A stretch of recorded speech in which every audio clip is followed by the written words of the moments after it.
We're live now. Hello, everyone. Welcome to the King of Anime podcast, a very special King of Anime podcast. Today, we are talking about our first crushes. Yes. Okay, so I'll start. You. Really? You mean that? I meant the chat. Oh, Damn. I had a crush. Well, I don't know if this is even true, but I had in second grade I Smashed, kissed by a the girl, and I liked it. Oh, my God. Well, I mean, so how was I in second grade? I was like 6 or 7. 7. I was 7, and I remember her name was Emily, and she gave me a smooch, and we kissed on the lips, and some people saw, and they were like, "Ooh, you're in trouble." You didn't get the cooties from that? I might have. Nah. I might have. I kissed. My first kiss was with your mom, so. What? Yep. Plot twist. I'm time to kick C's ass. So this is the King of Anime One podcast. ticket to Nashville, please. I don't live in Nashville. Where I'll find you. You're close by. Oh my god. So this is the King of Anime podcast, the weekly podcast, sometimes even more than weekly, if you checked out yesterday's Jujutsu Kaisen podcast. But this is the podcast in which we lock in a bunch of anime at the very beginning of the season, and we go through and we kill or pass it. It takes 2 or more passes to pass something, and then 2 or more kills to kill something, and if it's killed, you don't ever gotta watch it again. It's great. It's awesome. Foolproof, some would say. So foolproof, in fact, we may be making changes to the format next season. Isn't that like the opposite of foolproof? Or maybe like false advertisement? No comment. So I want to remind you guys, we're trying to get the podcast, this channel, to 500 subscribers on YouTube. Because at 500 subscribers, we get the community tab, but as well, we'll do something a little special. We'll do face cams. It'll be great. One of us in each corner will be there. 500 We'll subs. have lots of sex. EA is drunk, by the way. Yeah, but I'm not that drunk. It's okay. It'll, we'll all consent. We'll all sign contracts. Oh my god.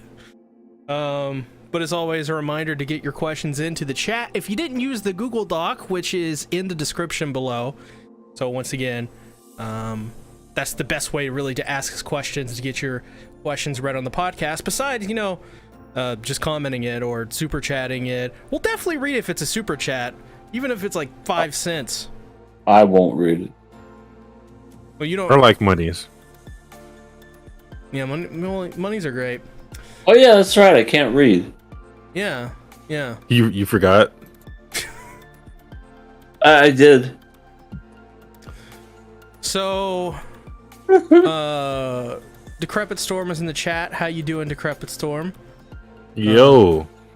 Rishi What's up, is in my the guy? chat. How's Who's things not a going? girl? Rishi says face reveal. I think everybody here has revealed their face besides me. We'll do that. I don't know. I'll do a face reveal at 5 million subscribers. Ooh. I mean, but I do literally look like how my profile picture looks. Just to let you know. Literally, That's literally me. Literally saw. And literally an anime. I'm more attractive in person. Oh yeah, for sure. They should know that by now. Yeah. Yeah. The camera. EA is basically our fan service for the podcast. The camera adds 0.2% ugly. So that's what I've been told. I need a new camera. Well, you just 1.2% ugly. That's a little too much ugly. How much ugly do you have? Oh, 1.2%. I gotta get it down. It's enough. It's enough to make a difference. You don't. I got understand. the 4.5% alcohol. Yes, EA is drunk right now. Everyone, it's amazing. Hey, he's swimming. I had him. So I guess it's time to get into the viewer questions from this week in the Google Doc forums. Oh, fucking A. Round them up, man. Yeah, all of the 2. So, our first question, it's honestly probably one of our best questions, in my opinion. It's ma crying emoji. True. Yeah. It's a question, too. Ma? Well, I guess, yeah. Like, if I could do one thing, I would definitely do that thing. And, yeah, for sure. With no regrets. When I drink, I become marvelous. EA is All right, drunk, I'm sorry. everyone. I am sorry. Answer the question. Yeah. No, see. 20 times a week. Yeah. Well, to answer the question of ma crying emoji, I agree. It's yeah. I think You I weren't agree even with listening. You weren't even listening We to the said question. ma. They didn't say ma. They said ma. What Like, difference is there? You're just all right. Well, you guys are seeing a glimpse of how much of an insensitive jerk C-Tac this is. He's not even like Everyone- really paying attention to these questions. Everyone thought he is probably drunk. We don't have confirmation, but we're currently Donski's sober. an authority. He said he's not gonna drink for the rest of the year. We're gonna send Yeah. over a Twitch mod. We're gonna get him checked out. Oh, they're going to take what 40% of what I already have.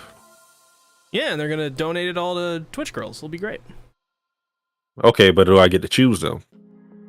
Yeah, you get to donate it to charity. That's her stripper name. Damn. Decrepit Storm in the chat says the Spy Family episode was too cute. The first episode of My Hero Academia season 6 was also great. After last season, it's a breath of fresh air to get straight into the action. And then he says, "See, did you just say EA was drunk? I didn't catch that." Yes, EA is drunk. Mhm. Yep. I'm getting there.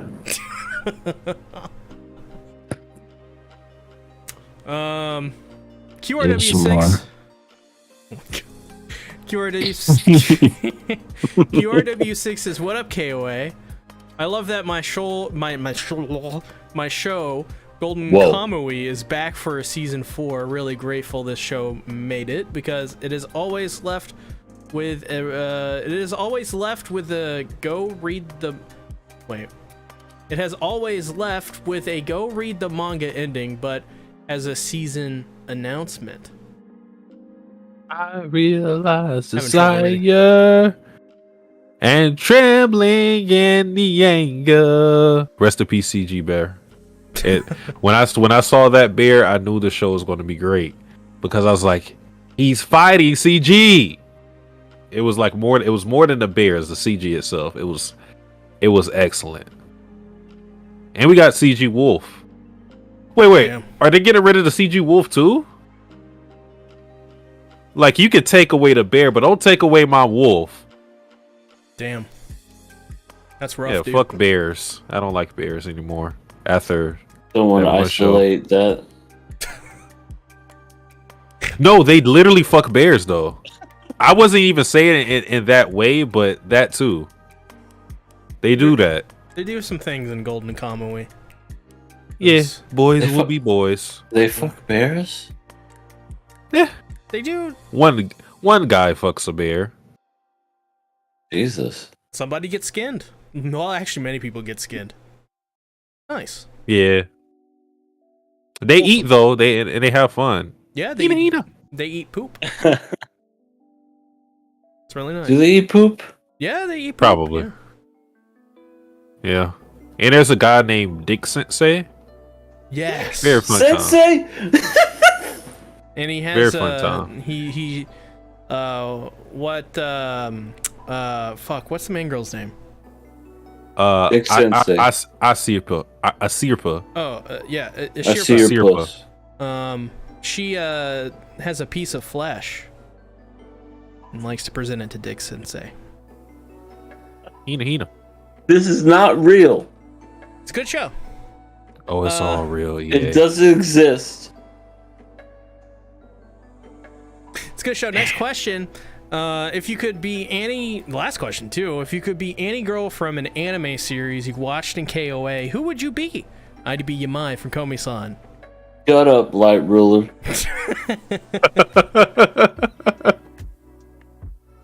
Well, yeah, you sniffed that out. I don't know, out of anything we watched, that's a little more interesting. Shortens the pool. So, I mean, I would want to live a relatively normal life. So, like, what's a slice of life? Oh, I guess I'll be Carol from Carol and Tuesday. Ooh, Carol. nice. Yeah, she's talented. Yeah, she could both have sing. dreads. You know what? That's not bad. Yeah, I'll be Ruby have a Tuesday. fun time. Tuesday. I'll be a cute little girl. Oh my god! Don't. You got to be the Mermaid Sisters. Fucking bullshit. Fucking bullshit.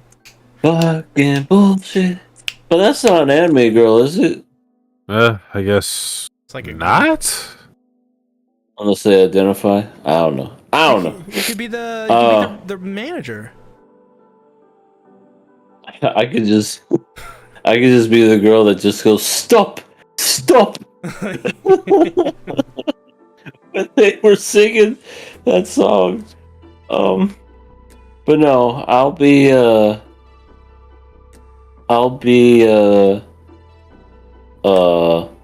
girl. I'll be Yotsuba. All right. We watched Quintessential Quintuplets. No, I didn't watch it. I read it. All right, so he'll be Yotsuba. I'm gonna be Yotsuba, where I'm always athletic, and I have a cute little ribbon on my head, and then before you know it, people think that I have 4 other sisters. I don't think the world can handle another four more EAs. Could you imagine if there was 5 of me, and they were all different personalities?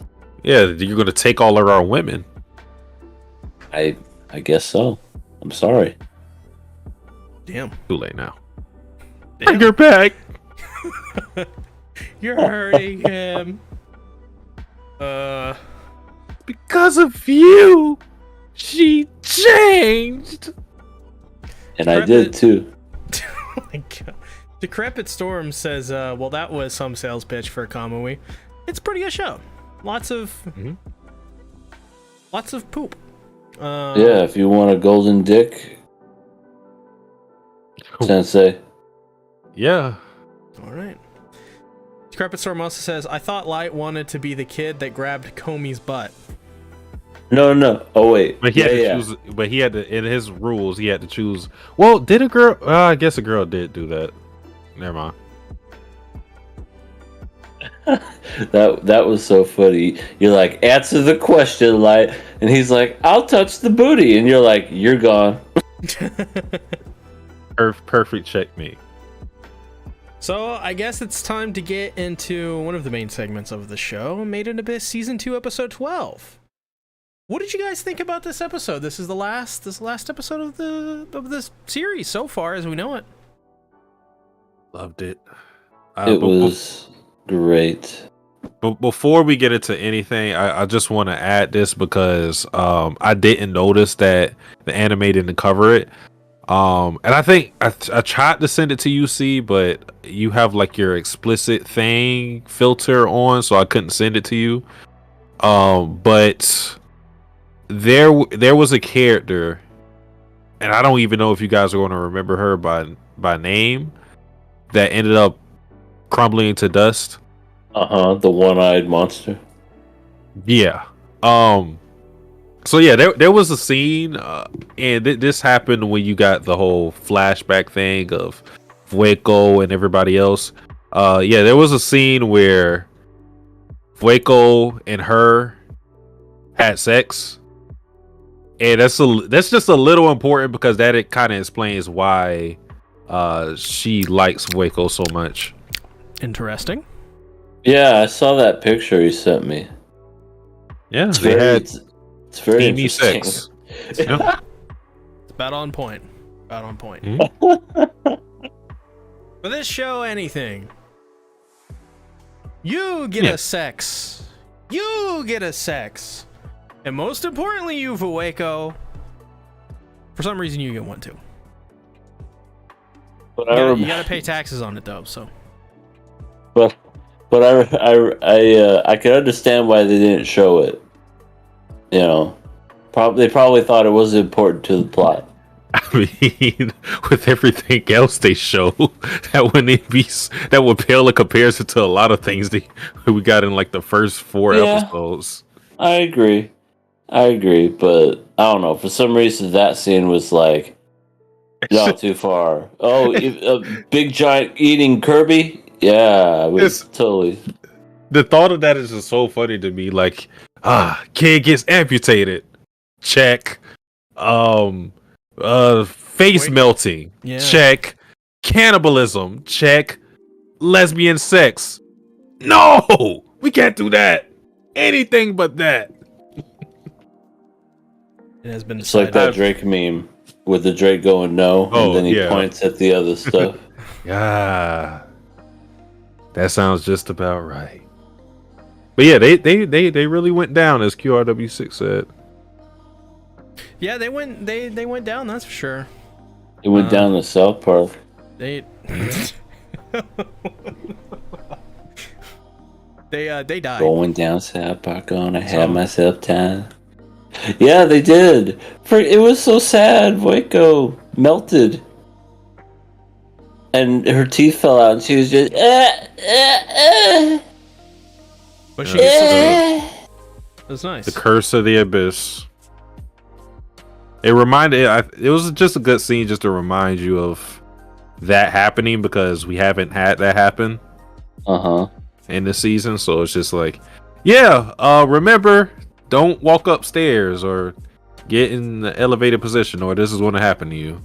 It also just highlights the importance of someone like Nanachi being able to avoid that. How if you have like a 2-story house and you're like on the 7th layer, forget about going to sleep. You're staying on the bottom. Yeah, you have to. It's like, I gotta go to the bathroom. I'm pissing down here. I ain't going up there. Yeah. Too bad they left the TV and stuff up there, though. That would suck. Yeah, I think Made in Abyss shows the importance of staying on ground level. Yeah, I don't like the sky. I would never go skydiving, or not skydiving. I wouldn't go in a helicopter in general. So there you go. I think you may be afraid of heights. The lesson of the Abyss is don't go in a fucking hole. Just stay above ground. Told me that before, my ex-wife. Oh! Linger! Hey! Penis. I think the ultimate lesson here is don't go in the abyss. But they like to do it anyways. Even at the end of that episode, Rico was like, Wazukian was like, "You're gonna suffer a lot, you know that, right?" And then Rico was like, "Yeah, but like, no, we're not. We're gonna prove you wrong. We're gonna have fun. We're gonna throw pizza parties down there. Just you wait." Oh my god. And I'm like, God, why would you say that? Why I know that's not gonna happen? This is coming from the same person that got her arm fucking broke and like infected with poison. Yeah. So, it's gonna be super fun. They just play that scene. She literally just watched a group of people be viciously murdered by a rabbit raccoon thing. Tell me about it. But she's gonna have fun and throw parties. That just shows you that Rico is a psychopath. That's it. I think she is. Isn't her mother a psychopath too? No, Liza's a great person. They just call her Liza the Annihilator because she Annihilates crime. Annihilates crime. I would say she annihilates that bathroom when she blows it up. That's right, God. women shit. As we've learned from Made in Abyss. Women do. Is the anomaly watching us? The anomaly? That's what we're calling her now? That's what C calls her. No. I don't call her the anomaly. I call her the mathematical anomaly. Okay, excuse me. Is the mathematical anomaly watching us? We have to know. I don't know. Women shit. Sarah name in the mirror 3 times, spin around, and yeah. Mathematical anomaly. Okay. Oh shit. Oh shit. He's dead. Yes. Ladies and gentlemen, well. we got him. The funeral of EA. What happened? I passed out. Oh, I was about to collect your dog tags to send to your family. No. I'm still good. I'm keeping these. I'm gonna make it. Well, no. Speaking of Satsuki, making it, you could have leave me collected those another dog beer. tags because you would have got like a plus 50 points, and that would have went towards your kill streak. Yeah, I wanted a UAV. But whatever. Well, I guess they'd be score streaks in that instance. Or if this was Gears of War, you'd be like getting towards an achievement to be unlocked. Yeah, that's true. Remember the fallen. You are a vulture. Why do they gotta kill Carmack all the time? Or Carmichael? Carmine and his brothers. Yeah, they had He's one the of them kitty lived Gears. though. Oh my God! They killed Carmine. You bastard! Oh man, that first game was so good, so good. I love it. Yeah, this episode though is just wrapping things up. Yeah, pretty much everybody died. I know. Except for Even Seltzer. Ma. Rest in peace. Fucking Ma. He mod into existence. I like how Fapta was like, so your name really is Ma. Like, what do you think? I swear to God, if he that same joke, so your name really is Ma? He just like looks at her and goes, No, my name is Michael. My name's Carmine. Oh my God. There's, I don't know. He says something else other than Ma though. He says Ma. I got Didn't chills. Didn't Ma become the Force? Oh. He became one with the Force. Yeah, Oh. because he turned into nothing. He did an Obi-Wan and just disappeared. Tragic. Tragic. I know. So Ma's a Jedi. Out of everything that happened, Gabaru, everybody else, when Ma died, I died inside. Why did Ma have to go? Vueko? Yeah, whatever. All these other random people? Yeah, kiss my ass. Ma! Fucking Ma! What would he have been like? What would he even do in these lower levels? I assume they're much more terrible. So He what clapped use them would he do? cheeks. Oh my God. I mean, he would be their moral compass. I mean, if I were, I was about to turn into the dark side, I was about to give up, and then I just hear in earshot, that is when I will get the resolve, find myself, and keep on trudging. That is what Ma brings to the table. Now, what do you bring to the table, Mr. Tactics? I can Ma. Oh shit! Oh wow! Damn! Oh my You god. gotta go on America's Got Talent. Freaking Ma got reincarnated as Sea Tactics. Oh Shit. Shit, I feel it. Does he have the ass though? Yeah, do you have them cheeks? If you don't have that, you're not Ma. I think I could do some squats. I can get there. You gotta be hairless too, apparently. Well, I got some baby oil somewhere, so we can Ew. do that. Make that work. Rip Ma. Yeah. So sad. I know. But I'm happy for Fapta that at the very least, it was such a good moment where she realizes that the reason why she didn't have any memories of Waco is because that's the one thing Irumi didn't want to part with. So, out of all of this, it just shows you that she was still conscious of everything. So yeah, it was a nice scene, and yeah, she wasn't psycho-Fapta with her. So Yeah, she was wholesome and nice. I was like, I'll keep that in my backyard. That'd be nice. it kind of shows you that she can be a part of this group. Yeah, it's a nice pet. Whoa! Bork bork. She's You're not. You don't ship Fapta and Reg. I mean, listen, everyone in this show is a furry, anyways. Who cares? We can do both. I mean, to be fair, Reg is a robot, so can robots be furries? That is a Shakespearean question. Okay, though, the question I propose to you, EA, and the rest of the chat and the world is Reg anatomically correct? Yeah, he has a dick. Hmm. And other stuff. It's confirmed, right? Right? Yeah. I mean, did you see it? I didn't see it. I saw everything last night. Huh. The fuck That's did you actually- see? That's actually an interesting thing to think about. I mean, what if Rico think dicks are like something else? Just like how Goku thought What like if- kisses were like food or something. What if that's a 3.5 millimeter jack? That's all I'm saying. Yeah. Huh.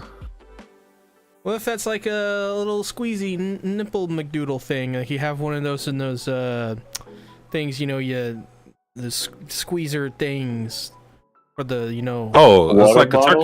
a turkey baster, like that. something like that. I think they're called tinctures. I don't know words. What Yeah, if I someone have a limit of like 50 words that I know. Just a little plastic nub, it's just like you squeeze A it. bottle? And Yeah, it's like a baby bottle. Baby Yeah. dick. Baby Ray. Wait, what? What? I regret everything. He's a grower, guys. He's a grower. Not And it a was shower. cold. It was cold that day. That's right. It is fall, so pretty cool. Oh, yeah, All it's- for you guys, ain't for me. It's already getting a little cooler. Like today was 70 degrees. I was like, what the fuck? Like I wasn't burning alive. I was outside in a jacket. Damn. It's weird. I was outside for It the was whole day, by the way. 95 fucking degrees here. Oh. Well. Yeah, that is the Phoenix life. Yes, the desert life where we go out here to eat dirt and die. Well, have you ate dirt yet? Many a times, but not by choice. No. Well, I mean, like you can live the whole Ghislaine life. That's- She was out there eating yeah. monster shit. That's some Ghislaine shit right there. Ghislaine It's is a gasoline. awesome. I What? wanted to say something about Ghislaine, but I'll hold back. Heard it here first, Satsuki's racist. What? Whoa. Not towards Ghislaine. Gasoline, you mean? Yeah. I'm not saying that. Yep, racist, telling you. No. No, I promise. Tee, good joke. Is Not joke. racist. I'm not racist. You can't prove that. It's joke. I love all people. I love all people. So Except Delane's not a person. What do we think about the origin story of Fapta's Big Daddy? What does that mean? Oh, Bioshock. Big Daddy. Gabaru? Yeah. Wait. Oh. He's a nice guy. I like him. I liked everything. He told us what Fapta means. It means an immortal princess. There you go. Racist. I think too. They went back and actually showed Fapta messing with everybody while they were asleep. You know, with the whole when she looked over Reg and all that stuff. Yeah, she was sniffing up Reg. That she was. And Nanachi. Everybody was like, Nanachi, you smell like so great, Nanachi. Why? Yeah, what? I don't know why the author keeps doing. I don't know if that's actually going to be a thing or if he just likes mentioning that she smells good. Like, I don't. And what does that mean? Like, what does she smell like? What is the reference? She smells like roses. I think she smells like tacos. I mean, but yeah, it depends on what you think is good. Because I wouldn't want to smell food 24/7. So in my opinion, like smelling good in this context is like smelling like cinnamon or smelling like some, I don't know. It's like a cat. Old Spice. Expensive lotion. It's like a cat. You sniff a cat and he smells like tacos. My cat's. I don't know any. What kind of cats are you sniffing? Ones that eat tacos. Mr. Kitty. Mr. Kitty smell like tacos? He did. He did smell like tacos. Oh, how cute. Were you always hungry when he was around? No, thankfully. but I was always like, Cat, why do you smell? Why? Like, what happened here? Like, legit smell like tacos. Done. When he's not around, he goes into a Mexican food restaurant and just lays there all the day.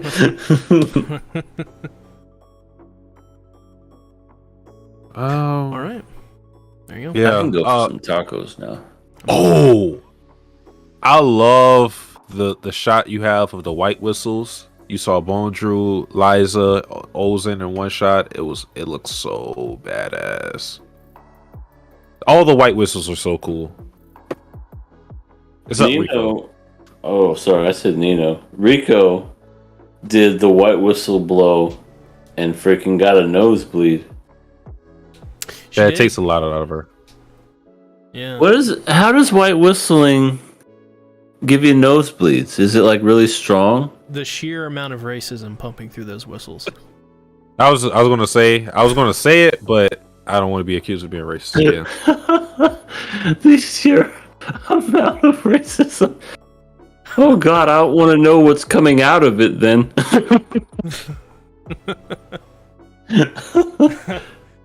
It's so highly racist, only you dogs can hear it with the heightened sense of hearing. Everyone, see you later, Space Cowboy Sosa. Oh, that's right. That She did. She said, bang, Sosu, and then just died. Yeah, like exactly. That makes that whole interaction funny. Like she's like, I'll think about joining you, and then she just died. That's I guess that's like a Kame ga Kill with boobs. Right. You thought with Made in Abyss was with a Tiger horror, Girl. Was a horror anime. No, it's a film noir. It's just a cheap parody. A film noir. She came into my life, Sosu. And before I do it, she was a dame, Sosu. So, would Fapta be the one with like the Tommy gun? Or would that be like Rag? I was gonna say, he got roboted. Yeah, C's dead for me. What? Yeah, he roboted. Yeah, you roboted. Oh, well, what I was saying was, would Fapta or Rag have the Thompson machine gun? Oh, it would be Reg. He's got the hat. Could you just imagine him in a 1920s hat, just going, "Yeah, Kappa, you can't catch me." It worked. Be like L.A. Noir. Be great. Where you have to tell if someone's lying. I'm not lying, and they make the most messed up looking faces. You're like, you're obviously lying. I'm fine, right? His face is going all everywhere. Right. So let me ask you guys, because even I don't know this. How do you think? Well, first is a 2-part question. How do you think FAPTA adds to this group dynamic, and how? Well, just that first. She's gonna fight. She's gonna be the fighter. She's gonna be the Goku, Super Saiyan Sosu. I think, yeah, she's gonna be a fighter. She's gonna be that other fluffy one, and I think Reg is going to basically kind of like be the person that has a control of her in a way, since Reg and her have history. So I'm thinking that, yeah, that's where it comes into play, where Reg and FAPTA end up getting married, and they have metal, robotic, fluffy kids. Okay. Right. Okay. Second part of the question is how do you see them being challenged deeper into the abyss? Because, for example, if they didn't have FAPTA, I think if they were to go up a layer and fight Bone Druid again, I think they would still struggle, because he's that big of a threat. But I think with someone like FAPTA, a lot of those type of threats, as it pertains to fighting, because she's immortal, a lot of them are eliminated. At least everything from this layer and above. So what do you think are going to be the challenges going forward? Just stronger monsters? I would think it would be that, because they have, those monsters are assholes in the 7th floor. You got the tweaked out giraffe and all these other different creatures. It's like, yeah, it's gonna be just some random monsters that'll be like, FAPTA, we're coming for you. Yeah, the next layer is gonna be the monster energy layer. Everyone's hopped up on monster energy. Noah would definitely not let these animals in this arc. Oh hell no! True. He would tell them to let them drown. Like, it's just, that would be it. I mean, I think it's probably gonna be. I can definitely foresee it at some point, it being a setting thing, because the Abyss is already like sort of like an antagonist in this show, so I can see like just like once again another section of the Abyss kind of being sort of the antagonist for the next season, or a future season in particular. That would be interesting. How many fucking layers are there of this 7 Abyss? 7. Well, then we're almost reaching the bottom, right? We're gonna have to start digging soon. We're in a 6th layer, so it's only one more layer. Oh, I thought we were on the 7th for some reason. I just thought about this, but with someone like FAPTA, I think we're going to see Reg use his incinerator a lot more, with a lot more reckless abandonment, because he has someone like FAPTA to protect Rico and Anachi, because that's been the one thing that prevents them from using it, or it makes them more strategic with it, because he knows that if I pass out, Rico and Anachi don't have the proper tools to defend themselves, especially this far in a layer.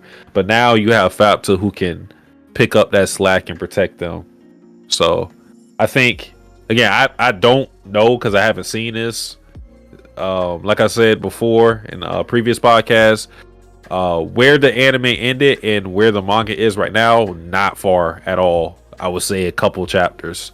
So I haven't seen this, but I think that's another thing FAPTA can, how she can change things. the way Reg uses incinerator. Interesting. It's like an ancient Magus' Bride thing going on there. They had to do anime original ending, but they didn't have to. That's nice. It's nice. It to is see. going to be years before we see this anime come back. But like 4, right? Since the last one, or 5? It's been 5, yeah. Half a decade, man. With the schedule it comes out, it could be longer than that, honestly. But who knows? It's brutal. It's a brutal wait indeed. Should be I'm fine, excited though. to see the other White Whistles, though. We have 3 more left to see, or 2 more left to see. Yeah, 2 more left to see. There you go. Any final thoughts on Made in Abyss Season 2, Episode 12? Bet her fingers are her claws. Right. That's just so weird to me. She can Because if she broke a nail, she'd like be breaking off a piece of her finger. they when she made the grave for Vueko, she did her claws had stuff coming out of it. And then she buried her like a dog.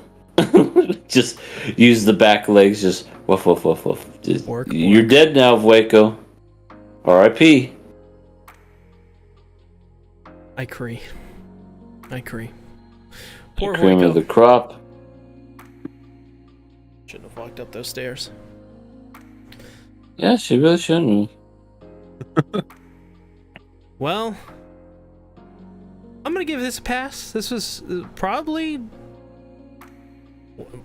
one of the best episodes of the entire series, in my opinion. It's not quite to the tippy top, but it's definitely in the conversation, I think.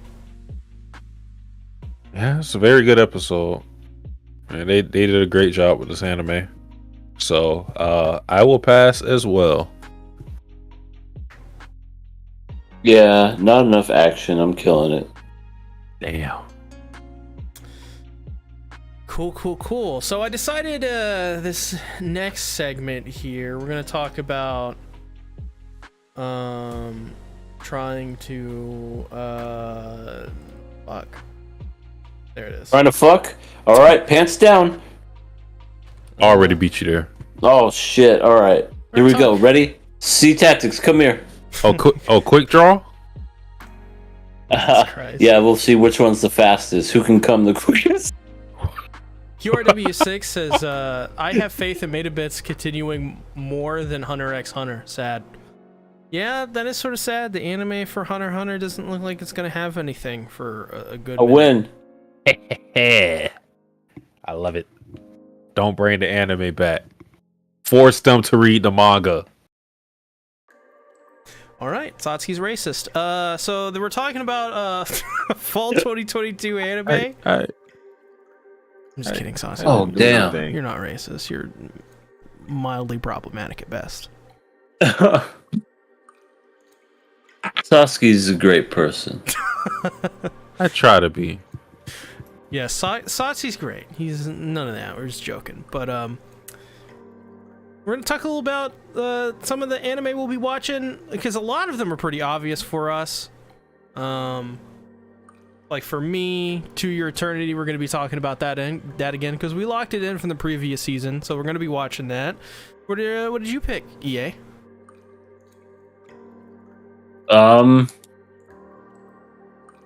Where's my line? Oh, here. I picked Mob Psycho 100 Season 3 because I picked it last time when it was Season 2, and I love me some Mob Psycho. This will be your redemption, EA. This is my redemption arc. I picked, shit before, and I picked trains, and I picked harems, but more. This year, I'm picking something good, actually, and it will be Mabu Saku 100 season 3. Yeah, you can't go wrong with that. What did you pick, Satsuki? What is your lock? My lock is none other than Spy X Family, the second core. First episode already came out. I haven't watched it yet, but I mean, Spy Family. I don't know where this is going to end, but I'm hoping it just gets to one chapter that I love of Spy Family. Just one chapter.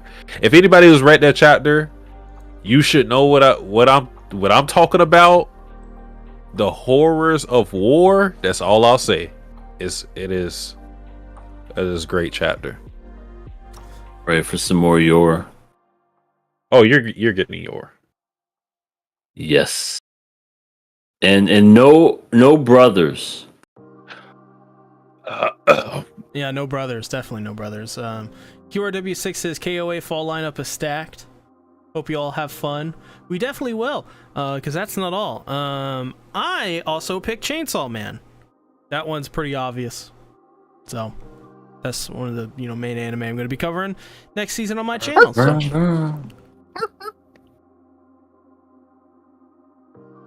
All right, there you go. Vroom vroom vroom. As well, I mean, I guess there's still Bleach out there. I don't think EA has locked in anything new this season yet, nor Satsuki, so there's still a chance for that. Might be some secret ones coming over the horizon. Never know. You never know. And as well, Nakama Club. I don't know if we're going to be talking about Nakama Club next season. At least not at the very beginning, because we got a bunch of anime to sift through. But what did you... it's EA's turn, so what did you pick, EA? I picked one of my favorites. It's been years since I've seen it, but it was definitely one of my favorites a while ago. Hopefully it still is. But it is F or EF, however you say it. A Tale of Memories. It is one of my favorite romantic animes. And it's from Shaft, so a lot of head tilts. And yeah, overall this is a very... I think it's a very artistically cool show. Wait, see, have you seen this show? I've seen the first 2 episodes. That was a while ago, though. Huh. Good while. Okay. Like well, 4 years ago. Yeah, so it's gonna we've all had experience with the show, but it's going to be brand new. So I wonder how things are going to look with a fresh pair of eyes on it. From my personal experience, when I rewatch things, more often than not, I dislike it more than I did before. but we'll see. It'll be interesting for sure. I could just imagine you watching Sasuke. I give this a 2 out of 10. Not enough ma. But that's ma probably ruined my future experience with all anime and manga because there's no ma in there. So what's the point?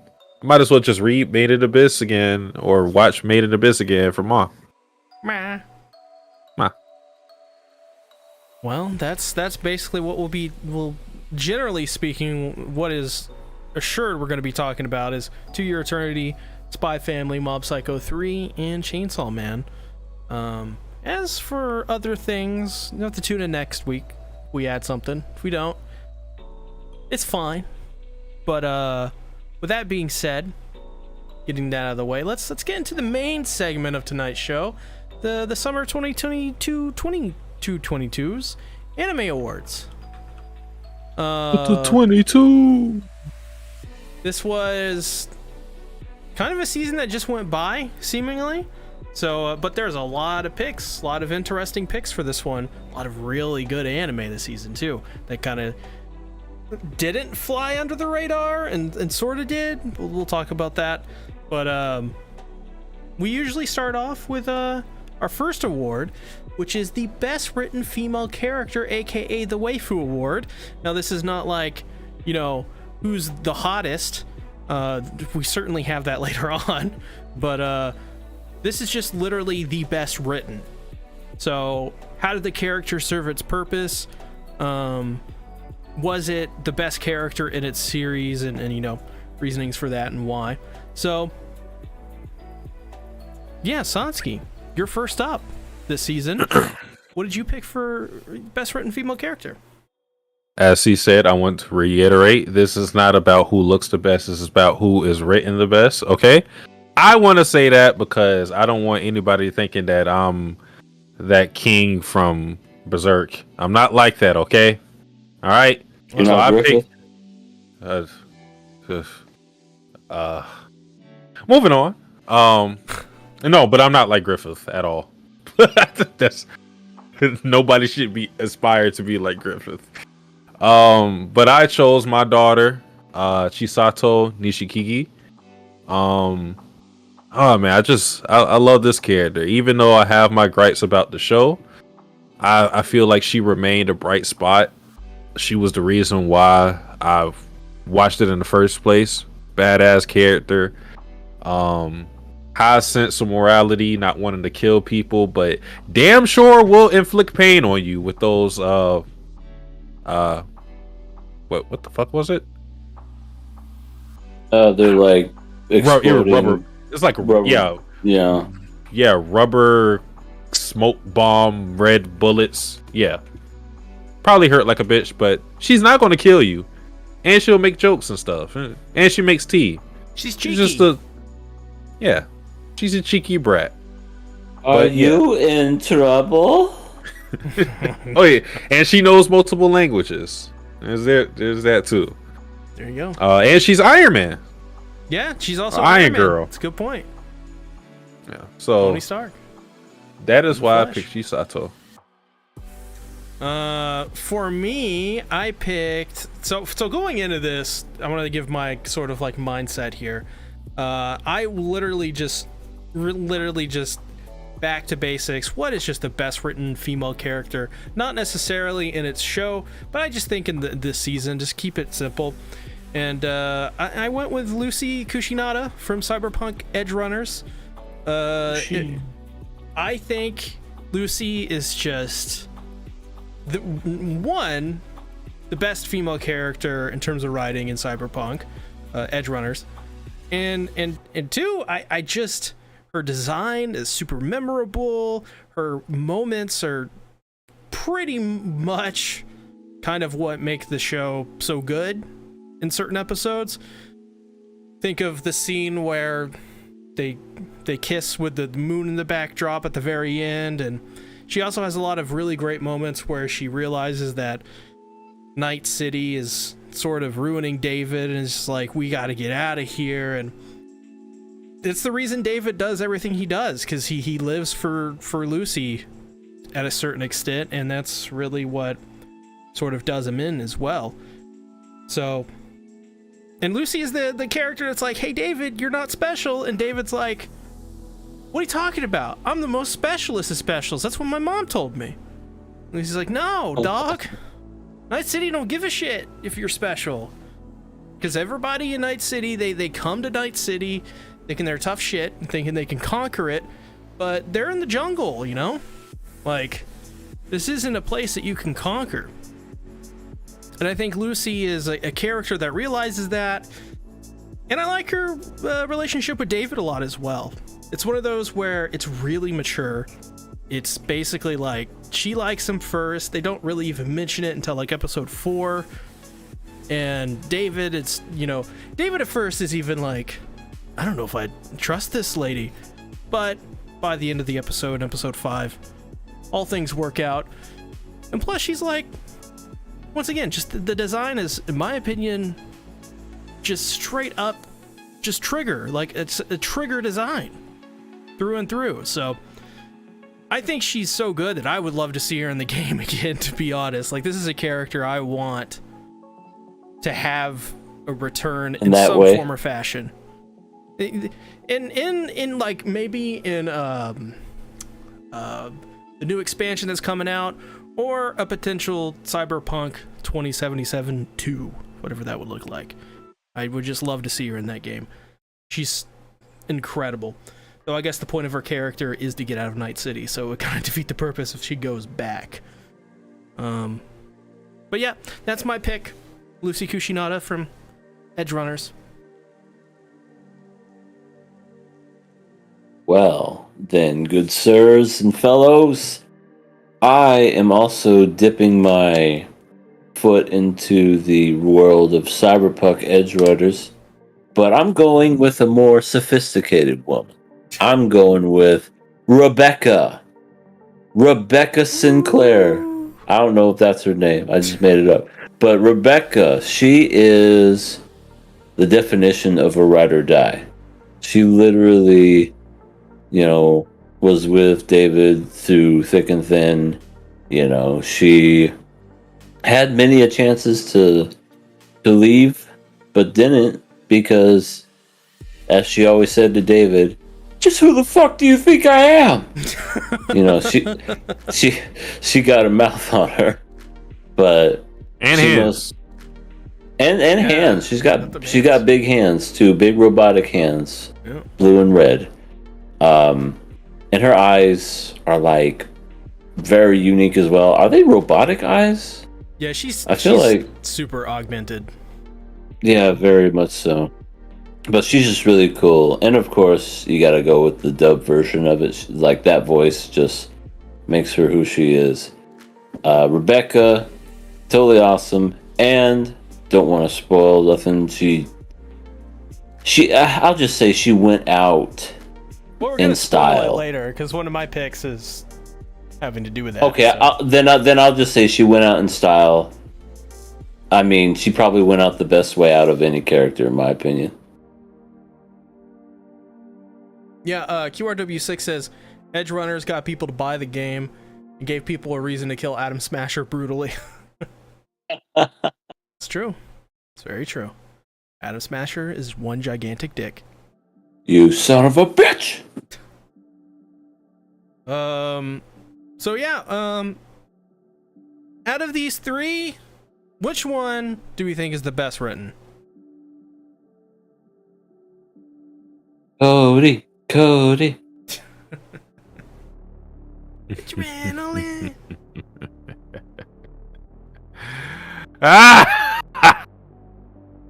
Do we have to break out the orchestra?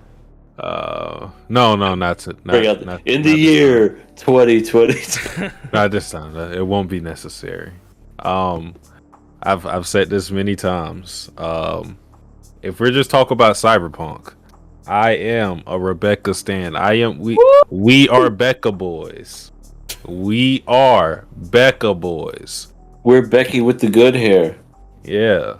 I mean, she has PK dick like tattooed on her thighs. That is what you can't get more character out of a character than that.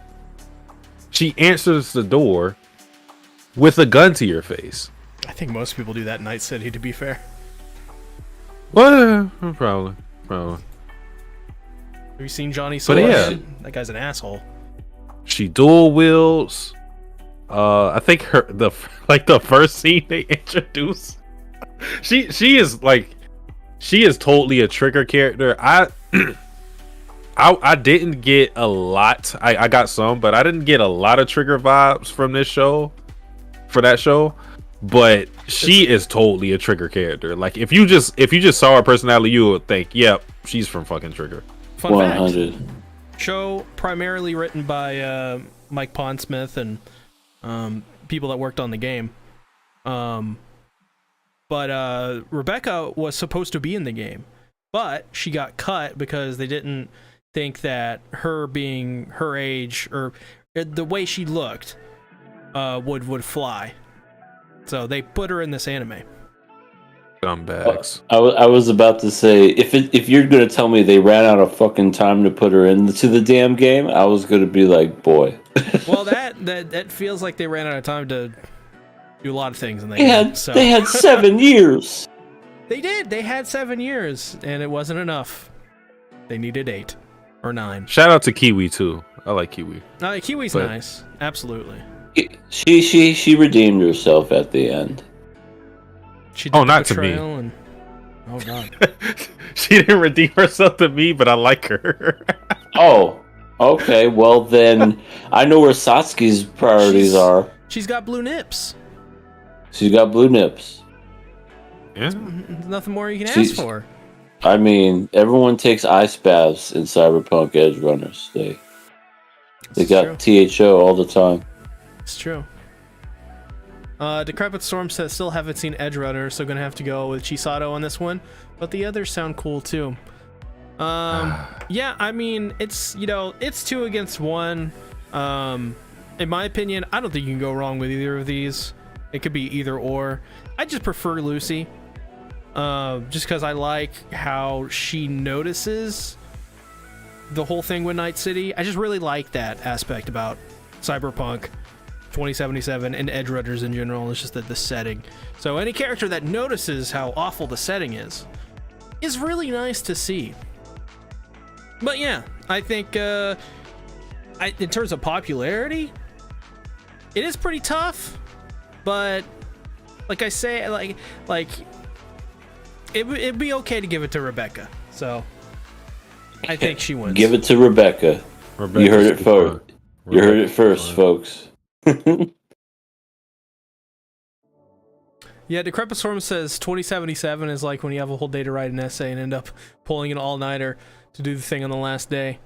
Except, but like it's like no, it's even better. An even better example is like you're trying to do the test and do the assignment or whatever, and you don't like the person that gives out the project is completely changing the project as you go along. So you're trying to figure out what the project is to begin with. That's probably more accurate, I suppose. But that is it for the best written female character, Rebecca from Cyberpunk. Becca boys. Becca boys. Becca boys. Next up, we have best written male character, aka Husbando. Once again, not the hottest dude. They could be hot. You never know, but that's not the point of this. It's best written male character. Oh man! Oh, I gotta change. Yeah, my bad. Yeah, you know I think with my other head. Damn. Well, Sasuke, you're up. So, I'm going to be completely honest. There wasn't many characters I looked at for this award because out of everything we watched, I really thought about it. I was like, wow, there's not many male characters I like from the season. And even in shows where I like Reg, I like Wazukyan, but they weren't prominent enough for me to just go with them. But with that being said, I think I still got a solid choice in David Martinez and Cyberpunk Edge Runners. Yeah, he's a pretty solid character. Delinquent type, tries to get around the rules, and we already kind of talked about. I don't want to go into detail about the show because I think that will happen later, but yeah, I liked his journey, the whole self-sacrificing thing that he had going on, and where it got him at the end. Interesting character, and it's kind of cruel to see how that world made him the way he was. Like, yeah. So yeah, that's my choice. Big David. I also once again went with Cyberpunk Edge Runners. And honestly, I was gonna pick David Martinez for this as well, but I was like, Satsuki already picked David, so I'm just gonna go with something a little bit different. But once again, it's pretty hard.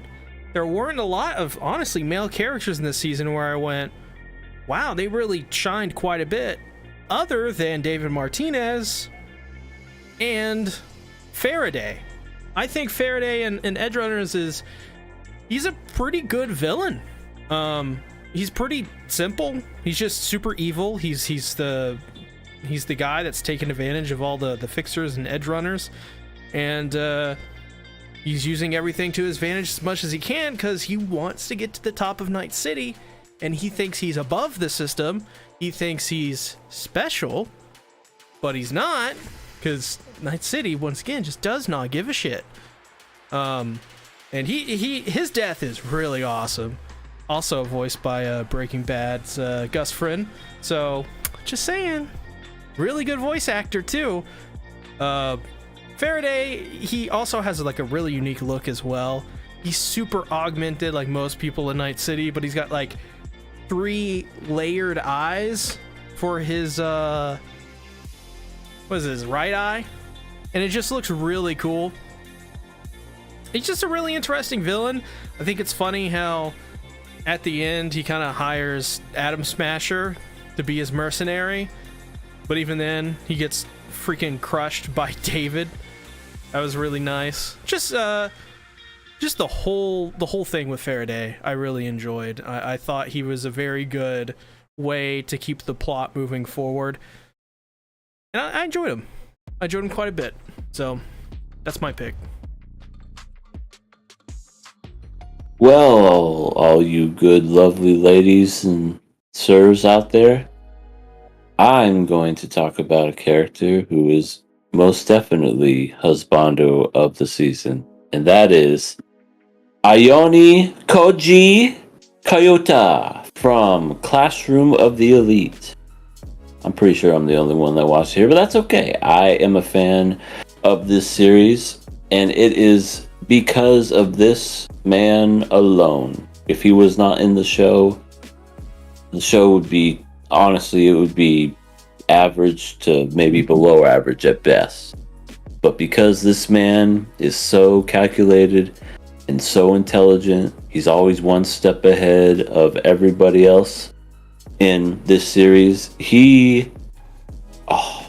Episode, I think it was either 12. It was the second to last episode. I can't remember if it was 11 or 12, but we see him in just absolute glory, where he goes to save this one person who you find out later he's basically using her anyway, which is so cool because he's just awful person.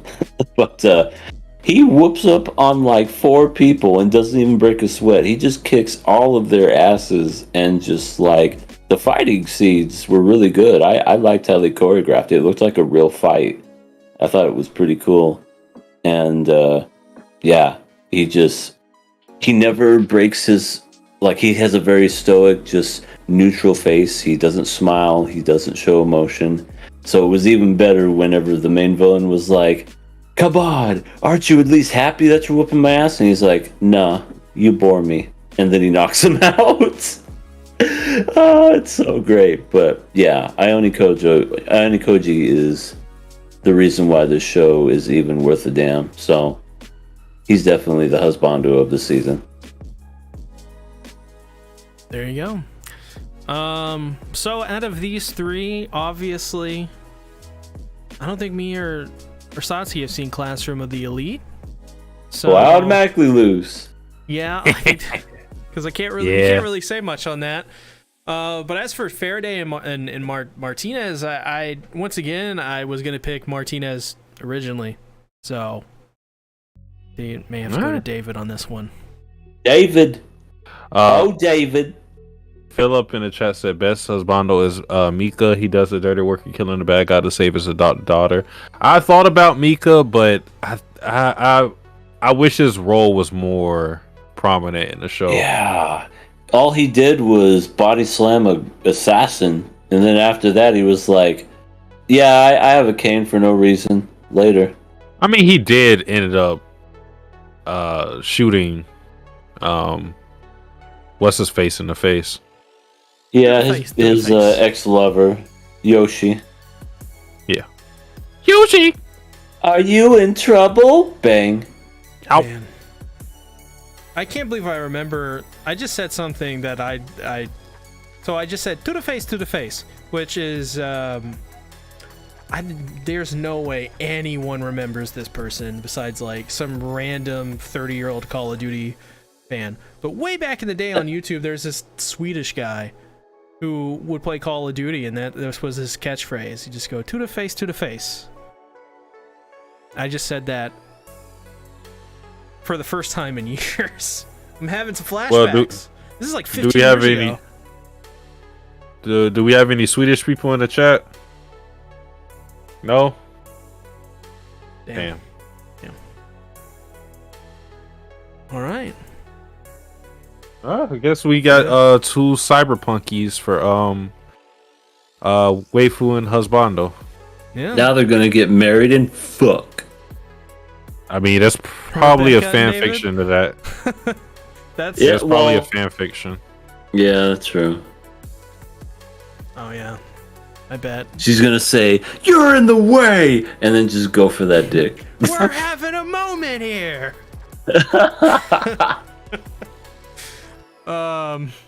So next up is an award that it's an award that's near and dear to my heart. I love this award personally. That of course is MILF Certified. This is an award that really makes no sense. We just like MILFs. Who doesn't? Speak for yourself. So Satsuki, who did you nominate for MILF Certified? I chose the very visually sleep deprived Vueko. She's a mother. She's a mother. Yeah. I don't know if I really want to go further with her, but yeah, she's a mother. That's all I want to say. Skin is extremely unhealthy, dehydrated, smells needs to sleep really bad. Needs to sleep, absolutely. I mean, she would definitely be a hit if she went on Twitch. She could be a Twitch girl for sure.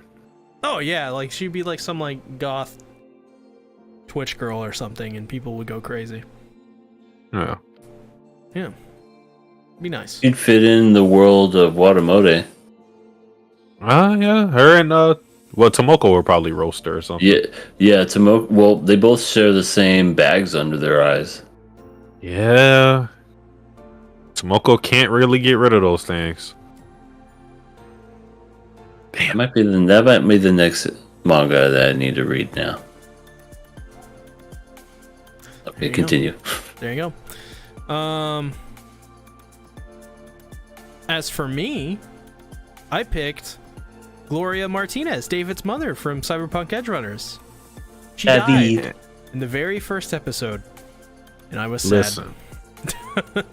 Listen. I'm just saying, when David's classmate was he was insinuating something about his mother. I'm just saying, there's nothing wrong with that. Especially, well, I mean, Night City's a little bit of an interesting city. I would be a customer. I would think about it at least. She has the goods. Is she your rent-a-girlfriend? Yeah, I would. Yeah, for sure. Yeah. Well, there you go.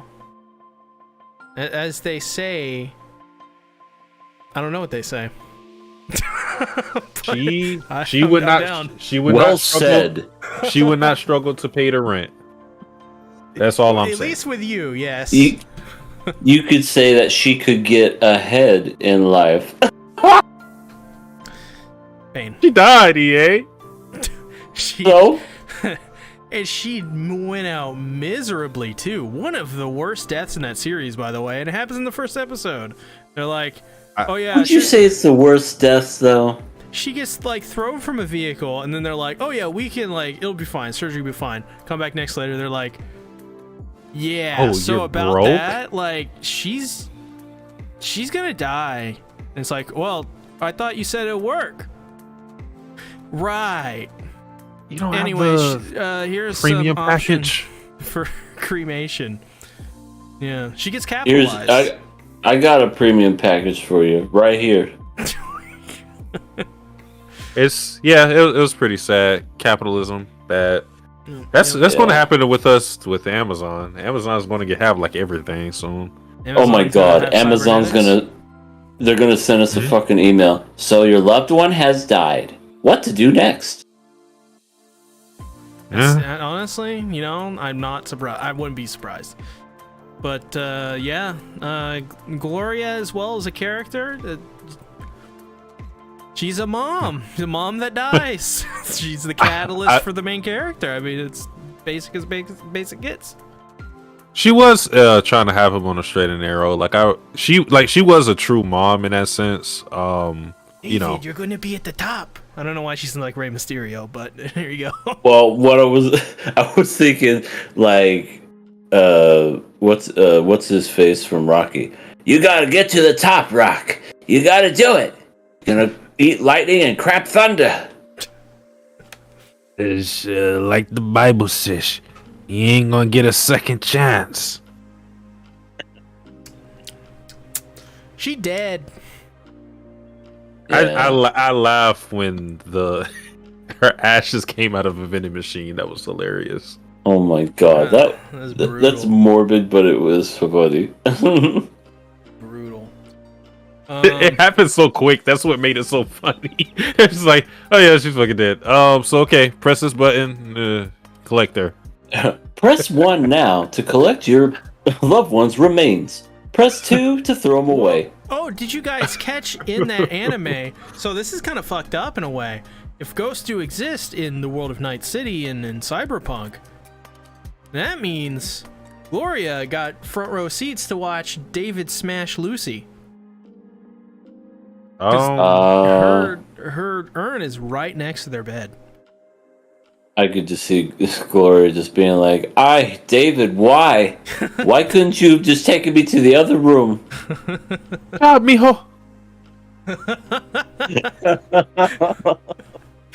Oh, man. Could you at least flip me over so I can't see this? Poor Gloria. I mean, if I was a dad, I would be pretty proud. Lucy is a catch. That's my boy. See, I'm one of two minds where, like, yes, Lucy is a catch, but also, she's kind of crazy. You're talking about me. I'm gonna say this. A lot of baggage. A lot of baggage. This is Sasuke we're talking about. You're right. I think craziness is almost like a necessity when it comes to your personality. Lucy on a level from 1 to 10. Lucy might as well just be like a Discord girl at this point. There's tons of trauma and just issues. If she joined the Discord chat, like everybody's voice is going to like be Batman levels deep. Hey Lucy, it's me. Hey kitten. I think you're kind of cute. Oh god. Yeah, she'd be a hit on Discord, that's for sure. Yep. Gloria would as well. Holy shit. Oh. Gloria's great. Yay, what did you pick? Nobody important. Mizuki Nakahara from Licorice Recoil. The one, who can't get with anybody, but is, like, gorgeous. Just absolutely stunning. But she's like, I can't find a man. I'm just... no one loves me. I got humongous jugs. I got a nice body. I, am just a winner in every sense of the word. Very pleasant to be around as well, which is a huge... Right. Multiple talents, like she was in their organization, so she has to be talented. There's literally no reason for her not to catch anybody. And she bathes. Right. Yeah. Bathing is very positive for attracting a guy. She's literally like perfectly fine. Like that's like the biggest plot hole in that show. Right. Other than a whole bunch of other things. But yeah, definitely the fact that the fact that Mizuki Nakahara is single and nobody can get with her. It's not true. It's definitely not take true. The bullet. Yeah, I'm sure a lot of people would. It's like how Yor never once had a boyfriend. Yes. Come on. I can understand if like all of her relationships failed for Yor, Right. but not even a whiff of a relationship. But with Yor, I could see someone like coming on to her and she just rejects them. The problem with Mizuki is she's actively looking for a relationship and for some reason can't. How? Yeah, it makes no sense. She could be glowing and shiny and just the most attractive she's ever been, and yet there's guys that are just like, meh. Literally I like the lolly. radioactive. Cannot get anyone's attention. It's terrible. I want the 15-year-old. Maybe everybody in that show is just stupid. I mean, they did fall for that whole thing, so. And the worst part, she's got game. So I'm just like, who is it? And then I'm like, is it her fault? Like, is she just picking the clearly the wrong dude? But at the same time, we go back to the crazy amount of positives she has. You know what it could possibly be now that I think about it? What is it? I'm thinking maybe, just maybe, her breast stinks. I feel like yes, that is a deterrent. I don't think that's enough. That has to be like something else. You know what it is? What is it? She's been dead a long time ago. Oh no. So only a few people can see her? Maybe she's anti-vax. Maybe that's why. I mean, no, there's still going to be people like it doesn't. There's nothing really. She just has to be dead or something. Like people can't see her. KOA theorizes, why won't people go out with Mizuki Nakahara? Yeah, she's dead. And I guess like people see her when she's she like touches them. She's dead. Oh, like Paul. True. Turn me on, dead man. Yeah, she's a ghost just like Gloria, watching her son bang. Oh my god. Poor Mizuki. Didn't deserve the treatment she got. So, yeah, I'm going with C's pick for this one. Oh my god. Yeah. I'm going with mijo. Flip me over. I don't want to hear that shit. Well, there you go. Cyberpunk 3 times in a row. I'm sure we're not going to get it on the next one, so that's going to end that streak. Next award is most disappointing.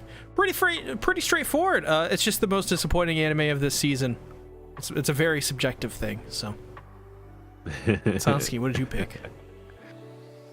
I picked Kakaguri Twin. I have to explain. I always got to explain this award because people may not understand. Most disappointed doesn't mean the worst. It just means, in my personal opinion, from my expectations before watching the show and after, like, what's the discrepancy between that? The Kakaguri Twin was actually in the awards last season for Mirai Zora, which is what we look forward to the most. So I was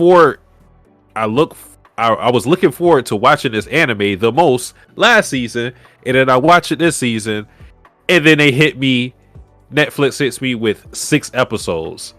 Like that alone just completely took the wind out of my sails. I was like, what? 6 episodes? I thought we were getting 12, half that, and then they completely cut out Mary's backstory in the first episode and speed run the gamble between her and Kokoro.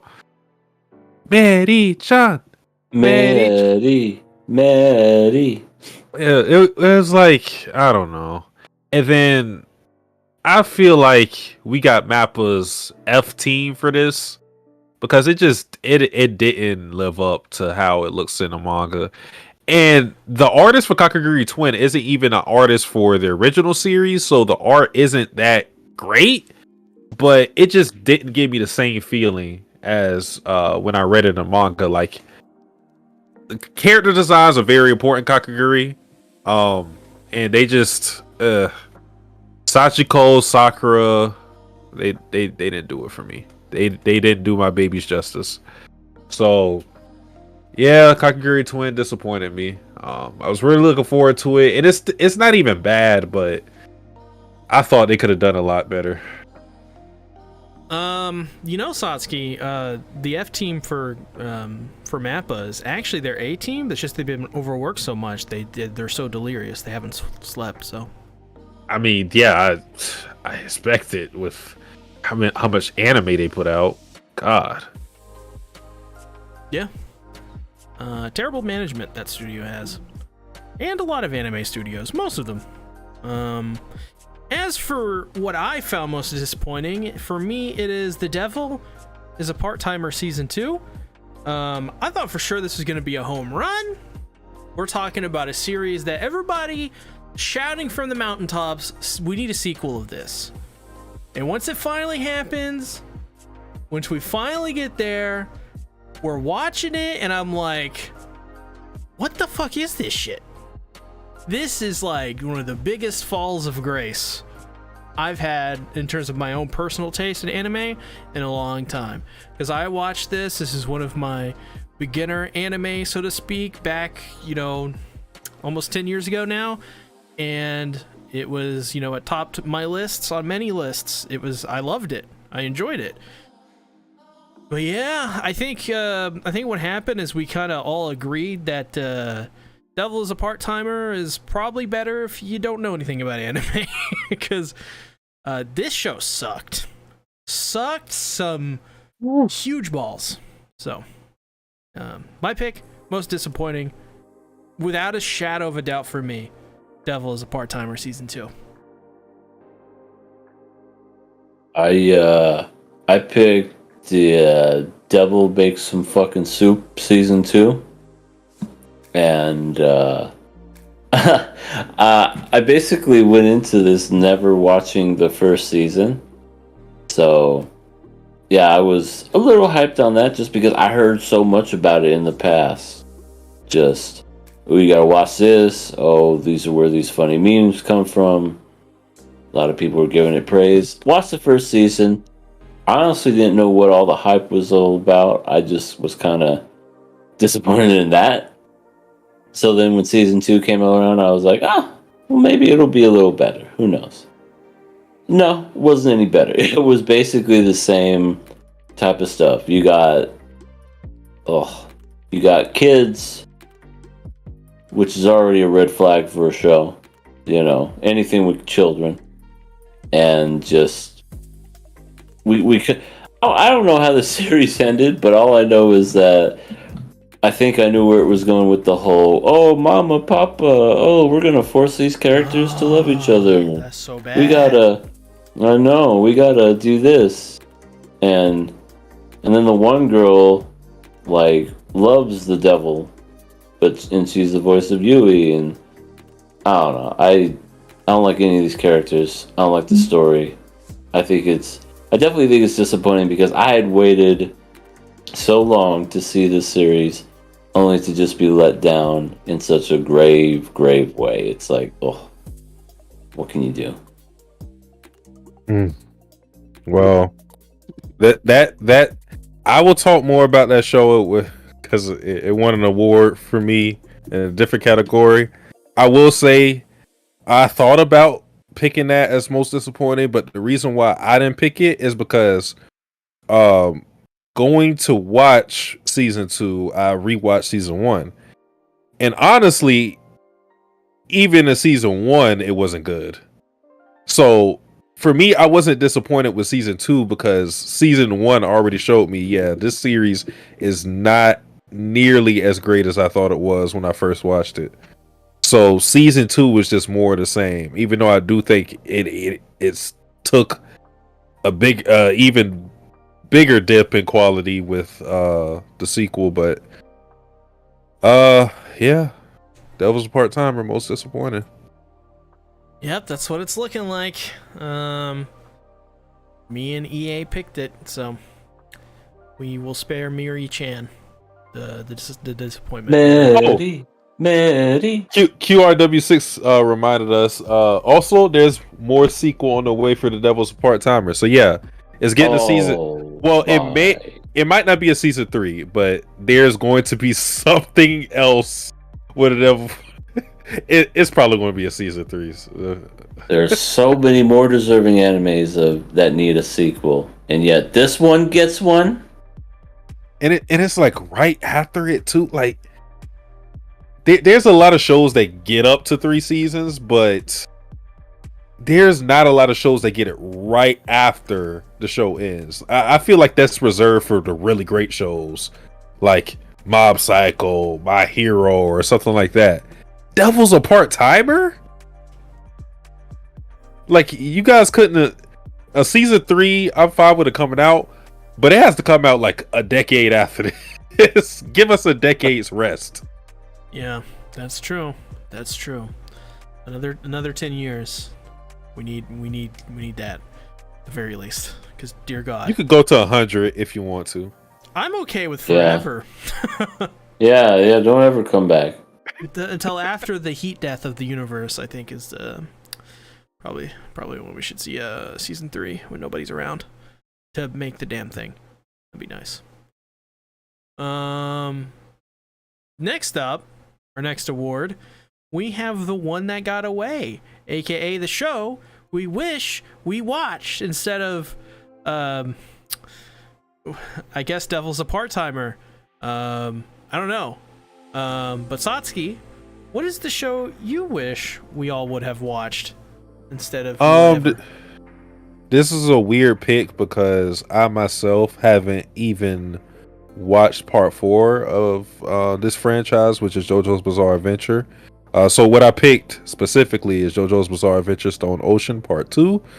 I feel like JoJo would be a good show for us to talk about. I feel like it has to be talked about at some point on a podcast because JoJo is just it's a cultural phenomenon. Everybody sees the memes. Nakama Club Part 3, baby. It has to happen, but I don't know when because I had to watch Part 5. So I mean, fuck. We can. I didn't watch Part 5. I've watched some of Stone Ocean. We could just like lock it in and watch it, or not lock, but pick it and then watch it whenever we can get around to it because it's gonna take 8 years to release it all, anyways. We'll take our sweet time. That's also a problem with the whole releasing it all at once thing. Kind of doesn't fit the podcast format, but I mean, it could be like some pseudo Nakama Club thing, but either way, it's just a fun show. I think it would be a good thing to talk about on the podcast, so that's why I chose it. Well, I chose. That's a really good pick, honestly, but I chose Shadow's House. Had its second season this season. A lot of people talk about it. Talked about the first season. People basically say it's like promised Goofy Land, but without the goof. So, murder, Homer. I hate that you keep incorporating Homer in that. Okay, she's a meme of the meme. She's a meme of a meme. That doesn't even apply. You'll get her sometime. Murder.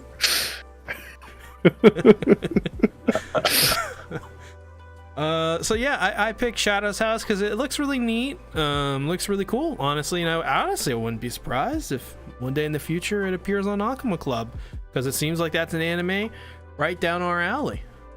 Fucking do it again. Murder. Zura. Keyblade. I got a shield. Sephiroth. You think you're evil? I'll murder you. What the fuck? What is this fucking? 118. We're like 1 wing bitch.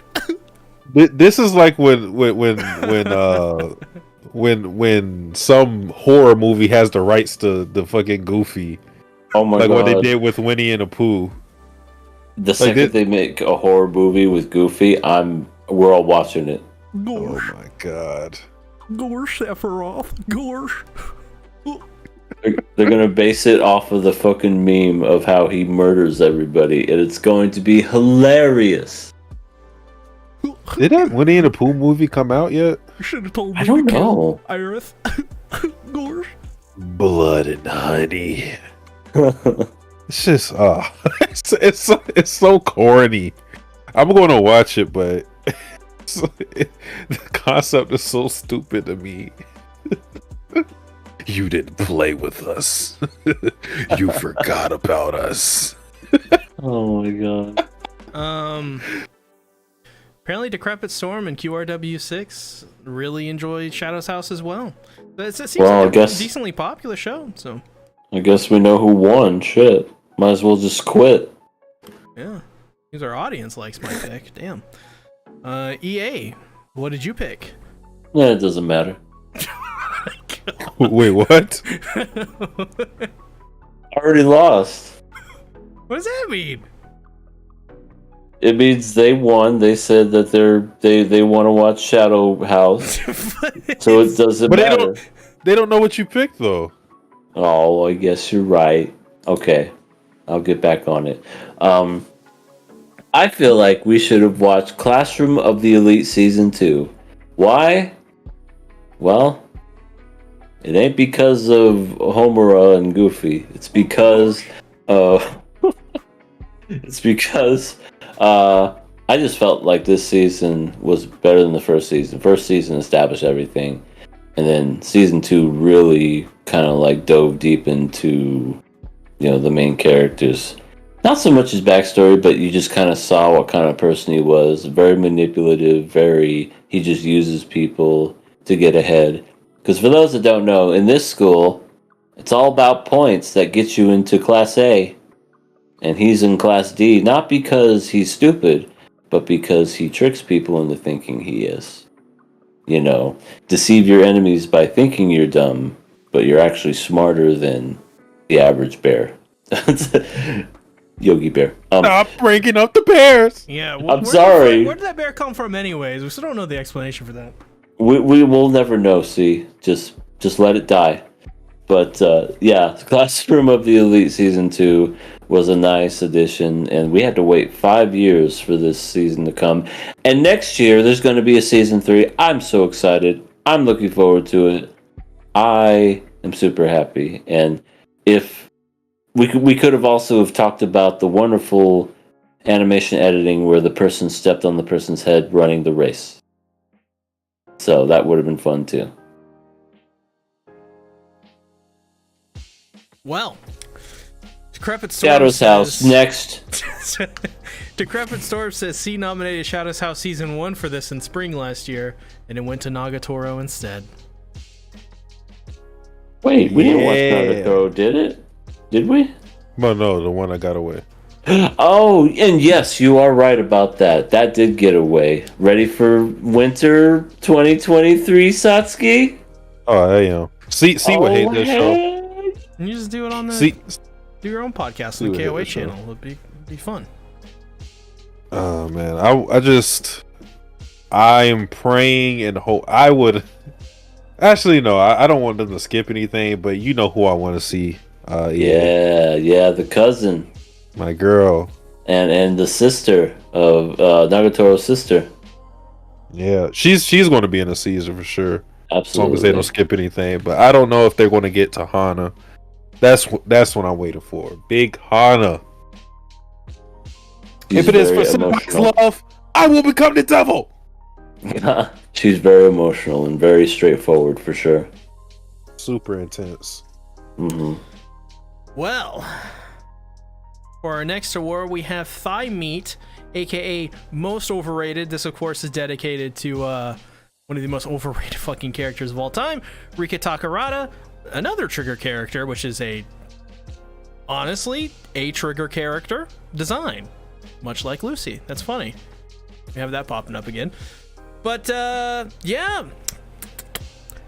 Satsuki, what did you pick? I mean, can we just like say this in unison? Let's do it. I believe so. Okay. Who wants to count down?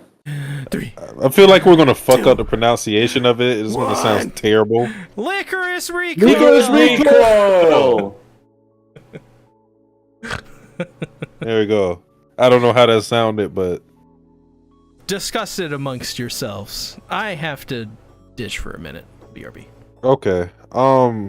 So I really want to talk about this because this is something I also gotta explain, because just like Most Disappointed, well, this is a little different because Most Disappointed is more so like my personal, like how I thought about the show personally, what I was going to get from it, and the discrepancy between how I felt about it at the end. Most Overrated is more so how the community around feels about said show, and the discrepancy between how I feel about it. So as it stands right now, Licorice Recoil is sitting at like 8.3 on my anime list. For the most part, a lot of people liked it.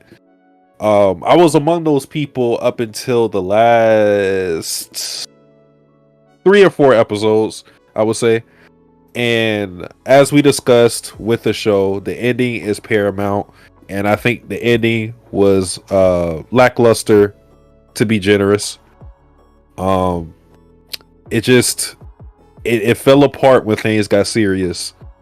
I don't even the gun in the bags, the guy randomly shooting a cop because what, this is a gun, I don't know what the God. it's just so much stupid things happened. As I said, Chisato remained a bright spot. Takina, all the characters were still cool, but the story around them fell apart. And what's a character if they have no pillars to stand? What's a character with no foundation to stand upon? You can't do anything. If the story around them isn't giving you anything, then even if the characters are strong or the cast is fun, not much you could do. And I just think the story just it fell apart. Yes. So yeah. In terms of being overrated, again, a lot of people still like this show. It's very, very, very good score. I think I still think the show is above average, but just a little bit above average. And I'm only saying that because I love Chisato. We got rid of Devil as a part-timer to watch the show.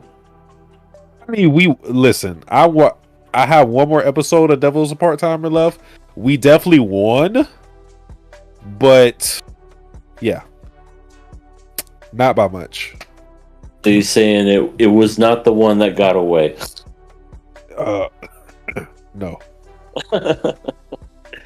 Well, that's good to know. But yeah, I was very disappointed at the very end when it came to this series, because everything was lighthearted and fun and cool, and I thought I found the whole style of the show. Then all of a sudden, evil does stuff because evil, and just the stuff was just so dumb. Yeah, so dumb. Just how they transpired and went about everything was just lame. It definitely could have been better. And I'll never forget, "Are you in trouble?" at the very end, and I was like, really? That's how we're going to end this stupid show? I just want to let the people know, we didn't get to cover this. This was 13 episodes, right? Mm-hmm. Yes. The only reason why this show didn't get killed is because we didn't cover episode 12 individually. We covered 12 and 13 together. If it weren't for us rescheduling the podcast the very next week, I guarantee you the show would have at least been killed by me and EA. I don't know if C would have did it, but me and EA were ready to kill the show. Thanks a lot, C. Well, no. I think my expectations were pretty much in order from the very beginning. I called this a rock film meets anime, pretty much. So rock films aren't really great. They're just kind of eh.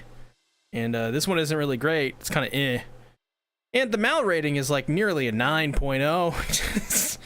I'm just saying, like, poster child for Overrated for sure. The seasonal anime, like, there is a guarantee if like AOT or Chainsaw Man or whatever isn't airing that season, if you put out a cute girls anime in some form or fashion that has some sort of gimmick attached to it, it's gonna do well. And this had the gimmick of it being a rock film, and Iron Man. So, in my opinion, my expectations were set in that regard.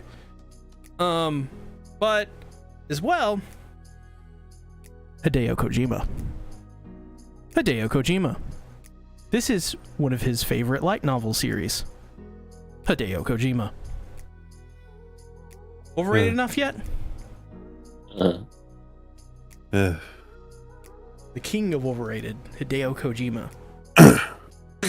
The Crepper Storm said, but I will say, Sasuke, despite all its flaws, I should not have indirectly compared Licorice to Hikihiro. Yeah, Hikihiro's in a league of its own.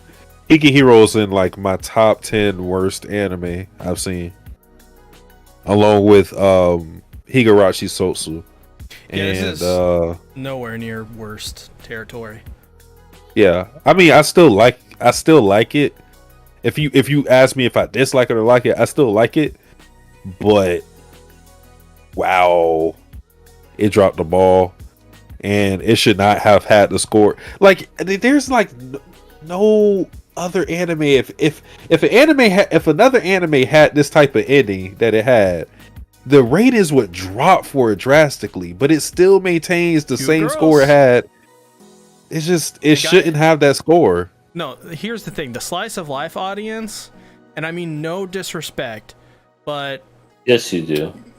Well, I could, but what I will say is that they have their expectations are fucking girls in a band drinking tea and eating cake.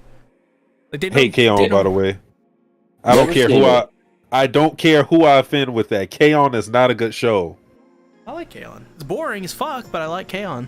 I wanted to go to sleep so many times. I watched the second season. It's crazy too because I like the characters for the most part. I like Mio. I like Samugi.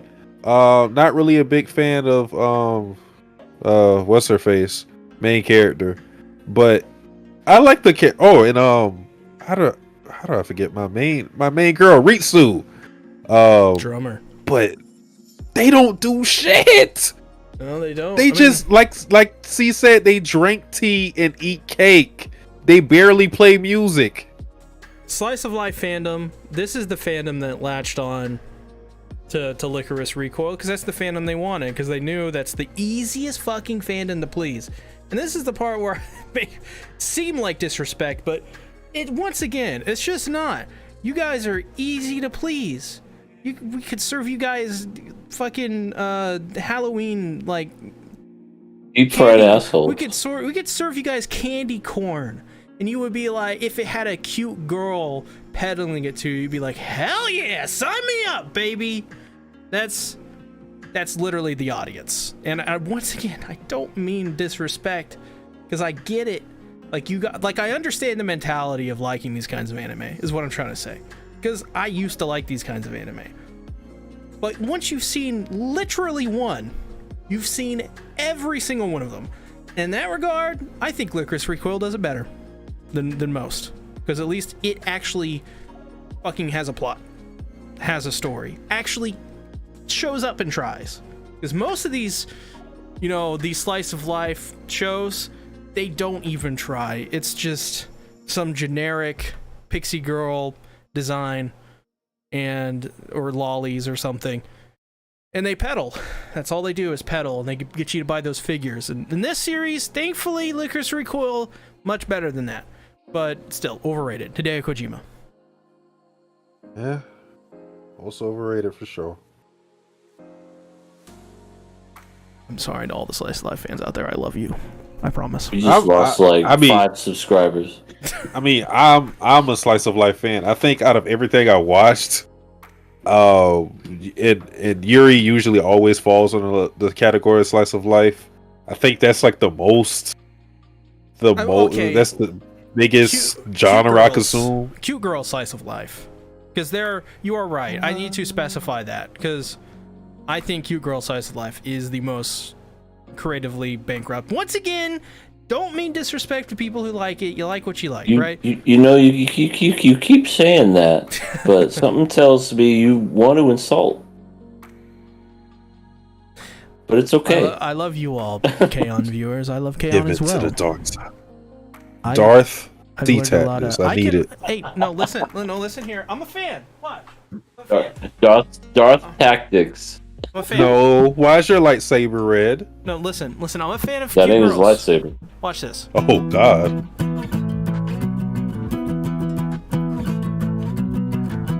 I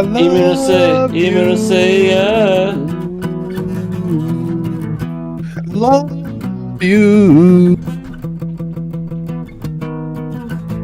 Listen, No disrespect. That's a K-On song. It's a K-On. Fua Fua time. Great. Oh. Awkward. Oh, that's awkward, but okay. This Decrepit Storm. Be right back. I need to clip this, edit out the no disrespect part, and put this clip on Reddit. Hey, you know what? Share our shit to Reddit, please. I don't care what it is. Share it to Reddit. I agree. Darth Sleazy Tactics. Now Not that one. No, don't. is do a not. perfect name for you. Don't share that. That one, needs please. to be a shirt. You know what? Now that you say that I can like put it on a T-shirt, I actually want to do it. So, Just have like Darth Vader, but just like have your like, I don't know what do you call it? Like your avatar, and then just have him wearing a Darth Vader mask. Now Darth Sleazy Tactic. have him hold a red lightsaber. Except it's not a lightsaber. Oh my god. Oh my god. So yeah, Licorice Recoil, most overrated. It was too big, too thick to be called a sword. God damn. God damn it, Arthur. That sword is massive. But I got a plan, trust me. Arthur, I have a plan for that sword. If you follow me and believe me, I will take you to the promised land. We gotta go to Blackwater. Damn it, Dutch! God damn it! Ah, shit! I had a plan. You always have a plan, Dutch, and it always fails.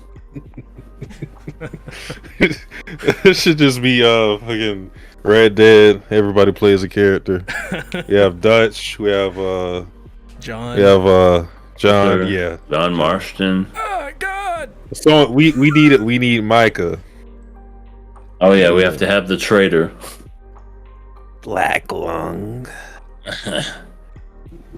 What the hell? Damn you, Micah! Driscolls. Driscolls. Oh yes, yes. They got old in the first chapter. It's like we got more important stuff to worry about than the O'Driscolls. We got the law after us. The Pinkertons. Ah, shit! I gotta break him out of jail. Give us back the boy. Next award is our favorite moment. Just our favorite moment, you know, of the show this season. That's pretty much about it. Or an anime that happened this season. Satsuki, what did you pick?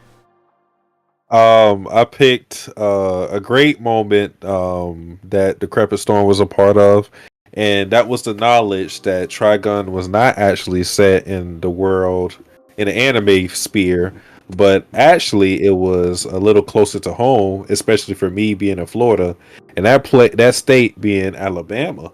When I found out everything could be explained by this just being in Alabama, like I had one of those, like you remember when Light got the Death Note back and then he started screaming in the helicopter? That's what happened to me. I came to the great realization that this all makes sense if it's in Alabama. Everything ties together. Why is Vash's gun so big? Alabama. Why is he wearing a red trench coat in the desert? Alabama. Why is Legato? Why does he have mind control over people and get, like, do all this weird stuff? Alabama. Roll Tide. This is it all makes sense. Yeah. Oh gosh, Millie, you know, we're here in Alabama.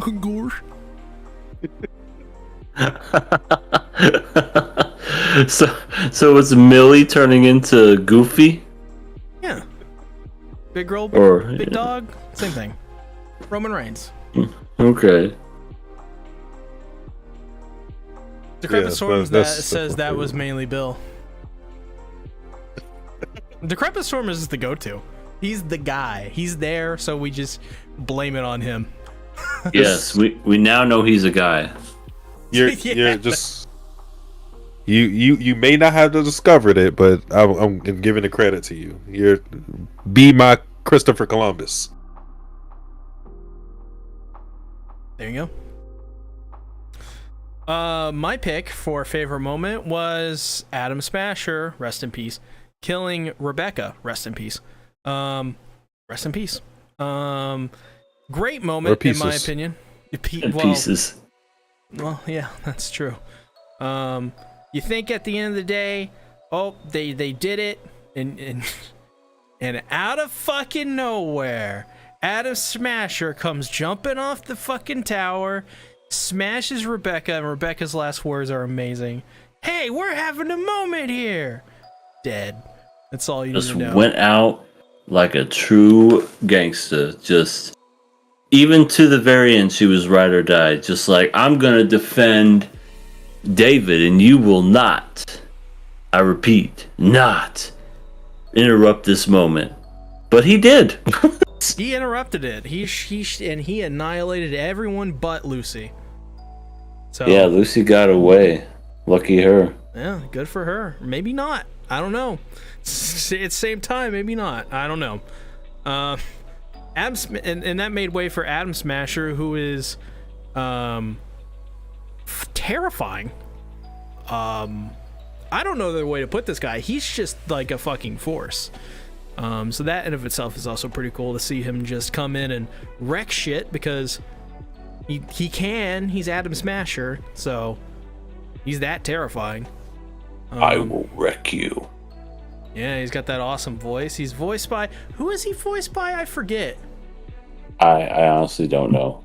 It's so like distorted, I can't even tell who it is. He's voiced by somebody prominent. Let me search this up. Hold on, folks. Yeah. I'll go ahead and I'll pretend to be doing stuff. He is voiced by Alec Newman, who, if as I'm clicking on, he is in...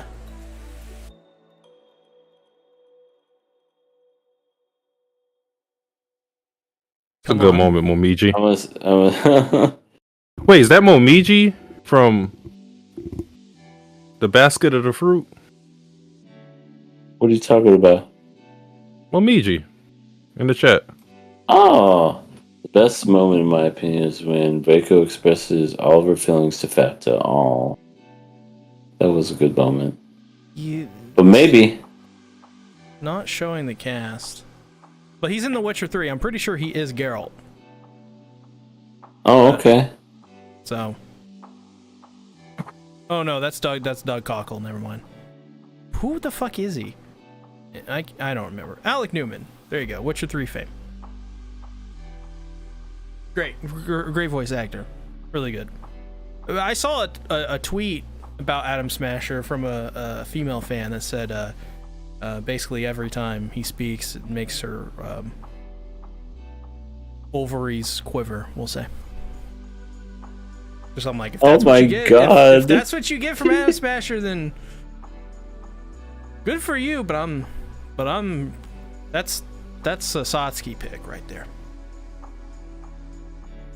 All right. Hey, what are we talking about? What did I do? EA, what did you pick? My favorite moment was when I found out that I am a woman. A single one at that? Yeah, named Veronica, and I'm single. Can you believe it, guys? I'm finally true to myself. Well, I mean, we have some people in the chat. I'm pretty sure we'll. Yeah, anybody in the chat takers for Veronica? Yeah. Anybody want this single female warrior? No, I got 100, 200, that's what I did. 300. The crap store 300. Oh, Southspeed, I'd do anything for free. Oh my Oh my god. goodness. Jesus Christ. Oh my goodness. That is anything, folks. She said anything. And I do mean anything. God. All right, I have some laundry. Okay? You have to separate them. Separate them colors from the whites, right? Yeah. Okay. Alright. I'll be back in a couple hours. There. See? Big catch. That's all it takes. This laundry. That's all it takes. So who do we think is taking a favorite moment here? What I mean we kind of I mean, the favorite moment has to be my girlfriend Veronica.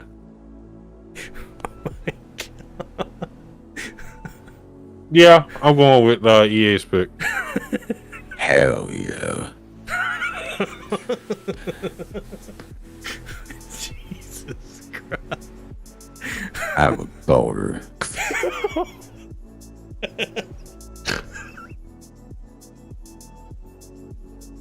I can't breathe. Yeah, that was a good win. All right, I guess EA transforming into a woman is our favorite moment of summer 2022 anime. Amazing, absolutely incredible. Who would have thought? Worst moment, the opposite of favorite. It's our worst moment. Satsuki the Savage. What did you pick? That's me. I guess it's the last roast towards Licorice Recoil. This moment infuriated me to no end. It's like Majima's whole plan of basically exposing this organization for controlling stuff. All of it is put to a halt by them hacking into the system, putting on like this cartoon and going, "Tee, it's joke. It was a movie promotion," and then everybody accepting that. Oh my god. That was a big insult to my intelligence and everybody else's intelligence. For them to get out of a situation like that by just saying, yeah, that's it was just some trickery. Like they didn't just see people get murdered and shot to bits. I couldn't believe it. That felt like some type of parody. It felt like I was watching a scary movie. It was like a Benny Hill skit. Yeah, it is like some Looney Tune shit. But yeah, that was terrible. That's when I mean, the show was already falling apart for me, but when that moment happened, oh man. Well, we have next up my pick, which is as well from Licorice Recoil. At first, I didn't really care too much about this, but then I started thinking about it. It's the where did this gun come from, you guys? It's just in a what is it? I can't get it off my head. Oh no! Don't shoot! Put down the gun, sir. How do you work this? No! Bang. This is the dumbest fucking shit ever. Who thought of that? Is this where? It was Hideo Kojima. Yeah, is this Hideo Kojima coming in? Because if so, good God, this guy. I didn't get it. This was also pretty bad. This was once again insulting the intelligence of the viewer. Why?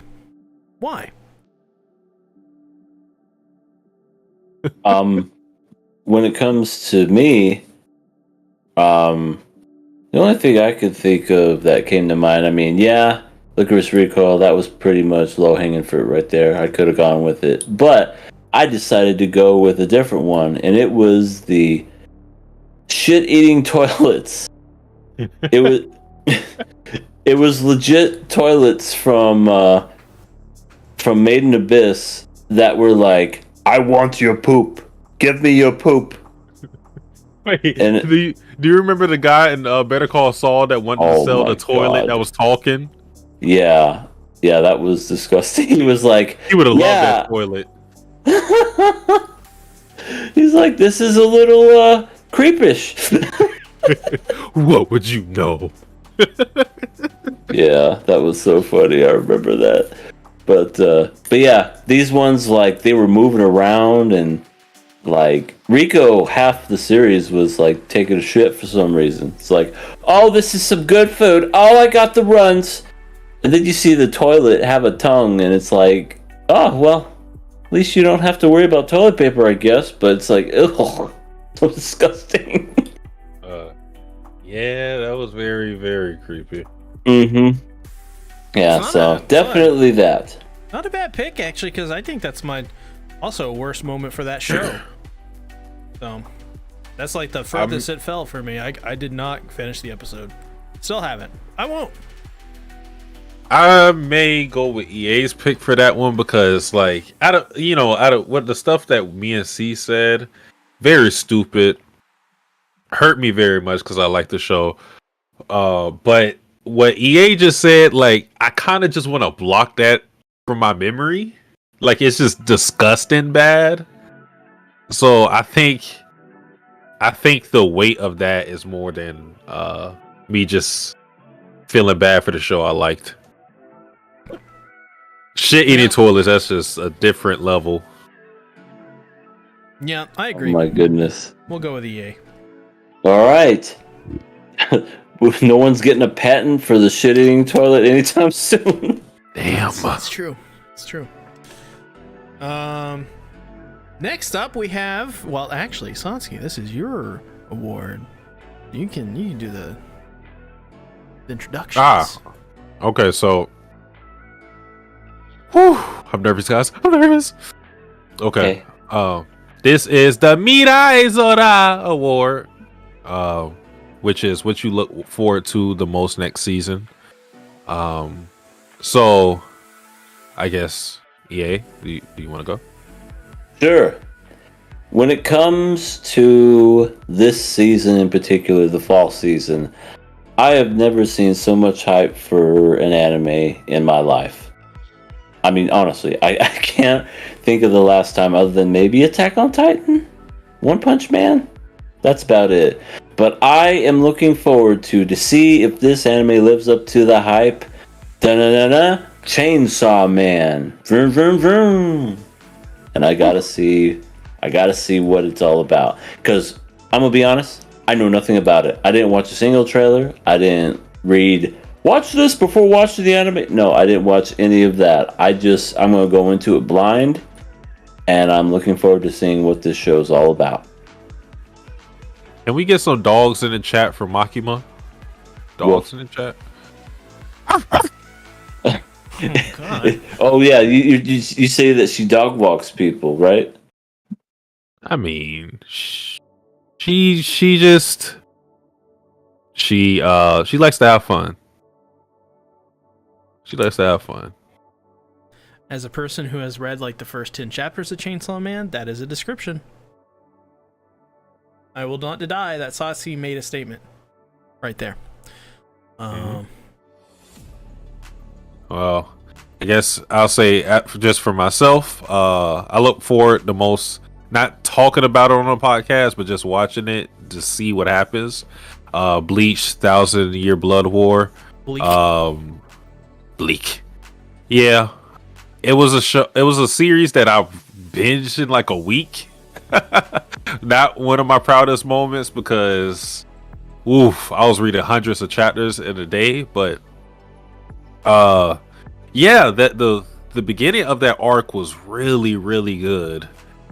It fell towards the middle and end, but I mean, it is Bleach, so I'm just going to be there for the fights and fan service. So that's all I need. So that's why I look forward to it. There you go. There you go. So, Sea Tactics, what did you choose? I picked.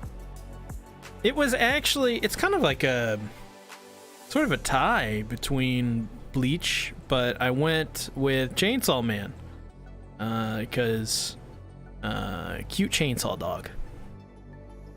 Oh, yeah, Woof. that's true. Woof. That's true. Yeah. Oh, there's a dog? Yeah. There's a dog. He's a chainsaw dog. Sort of. Is that why you want the dogs in the chat? Yeah. Okay, cool. Yeah. Let's go with that. It'll all make sense in due time. I think. Like I said, I read some of it. It's pretty good. It's pretty good. I think it's the most hype season, yeah, it is that and Bleach. It is the most hyped anime that there is. I think they're both kind of equal in that regard too. So that's pretty impressive to have two, possibly the biggest airing anime we'll get for, well, until next season with Vinland Saga. So When Nagatoro season 2 comes out, woo woo. So just to give you some stats, the highest, according to my anime list, of course, the highest. How do I say this? The anime with the most people watching it, and they don't necessarily have had to watch it. Maybe they just added it to their list or whatever. The highest anime was The Devil's a Part-Timer with 361K. Chainsaw Man with his members, and mind you, it didn't come out yet, so these are just people who are planning to watch it or whatever. It has 557K members. So it has over 100K more than the highest or the most viewed anime from last season, the summer season. But Wow. does Chainsaw Man have Rangiku? You can have a Rangiku like we have Rangiku at home. We have Himino. I mean, Himino's better than Rangiku, so It's not that hard. It's not hard to be better. Oh, it's hard. okay. Oh God. Here we go. All right. It's not a lightsaber. I'm sorry.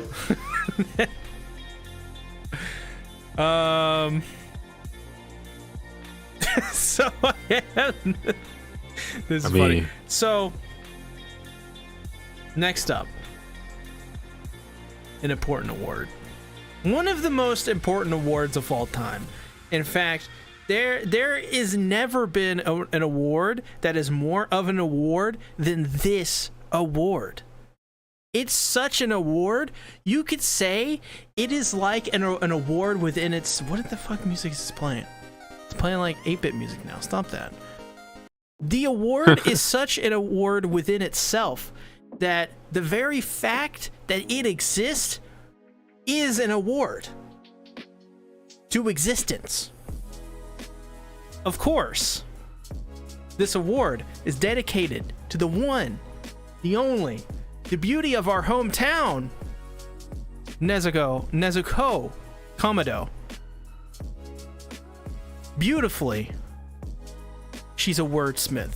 She says things that can inspire the most ruthless of dictators, the most caring of patrons. Of course, I'm talking about her world famous quote that to this day nothing has been more influential. Of course, that time Nezuko went, mm-hmm. This is that award. Now, oh shit. We don't know what this award means. It can mean anything. Because sadly, Nezuko's words are such of a higher, it takes of a higher brain to even understand what she says. But we just know that it's beautiful. So we can pick anything. It's just an award for an award. It's fun. I tear it up. I have in the notes here, That it was says, beautiful. I vote this now becomes the Ma award. Ah, man. I think we should have a Ma award, which probably could just be like most favorite character. Something like that. I don't know. I mean, then it would just be, I mean, it makes sense, but I don't know. I don't know. Because then it would just be one of the either Waifu or Husbando. Well, Satsuki, what did you nominate for the award? Oof. So I nominated Takina made shit cakes or shit parfaits. That truly was a great moment. A genuinely great moment. I think the Crap Storm mentioned when the robot wanted to flush the parfait. Oh, that was hilarious. Yeah, bright spot in that anime. So, like I said, I was done roasting Licorice Recoil. This is a positive moment. Shit cakes are fun, and everybody loved it.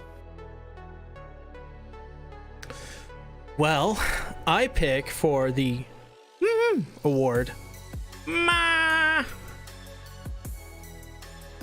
and that's Beautiful. It's yeah, it's amazing. Yeah, you know what? No, I fuck it. You win. I don't know, EA. I think we got to hear what you got too. All right. Well, I voted for Ma and them cheeks. Ooh, plus cheeks? Yeah, and his cheeks, because, freaking Ma works out at 6 feet, or not 6 feet, but 6 layers down in the abyss.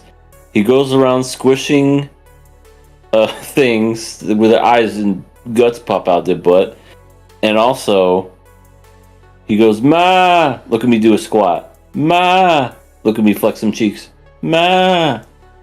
Just really Ma. inspirational. Like, you may be flattened when you go down this abyss, but my ass will never be flat. That's right. You may take away my pride, but you'll never take my cakes.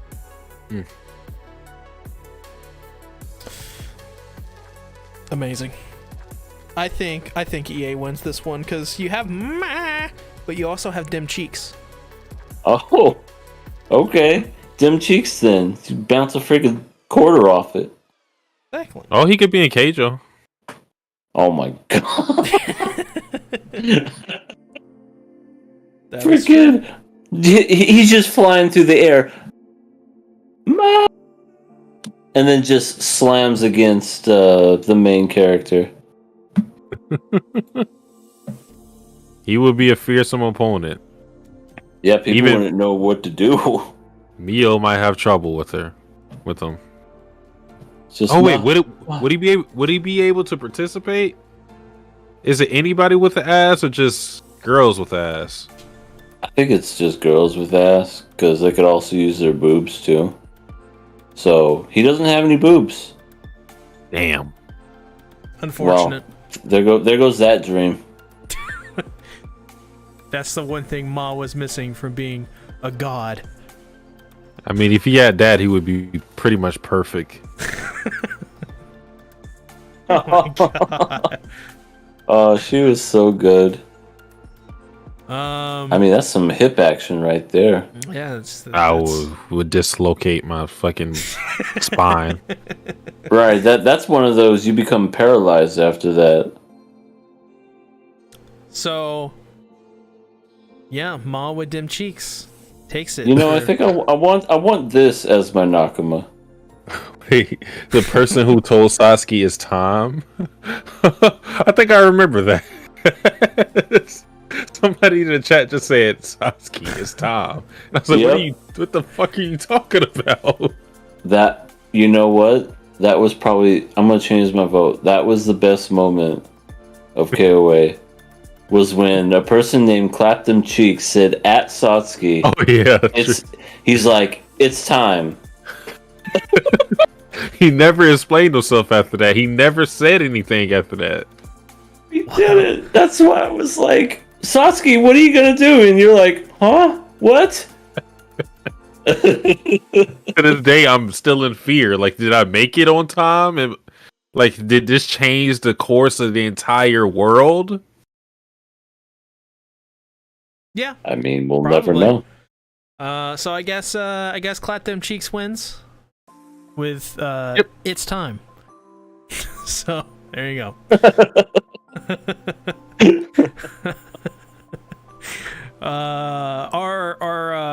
Our penultimate award this evening is a reference and a half, and then another reference, and then another reference. It's got a lore to it. The King Nothing Award.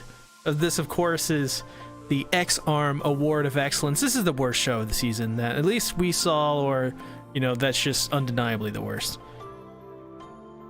Satsuki, what did you pick?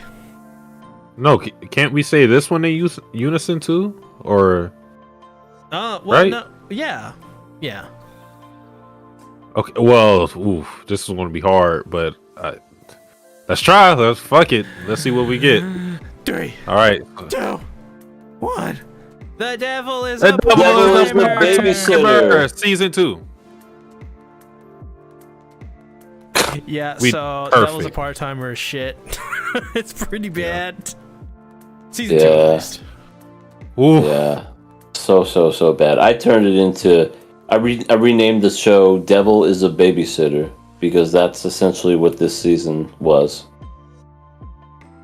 Funny enough, the baby thing isn't that much of a problem, but the show's still bad. This is the one I want to talk about in detail. Mama, So Papa. the reason why the show, and like I said before, I think season 1 has these problems too, but season 2 is even worse. It's a rom-com without the comedy. This show's not funny.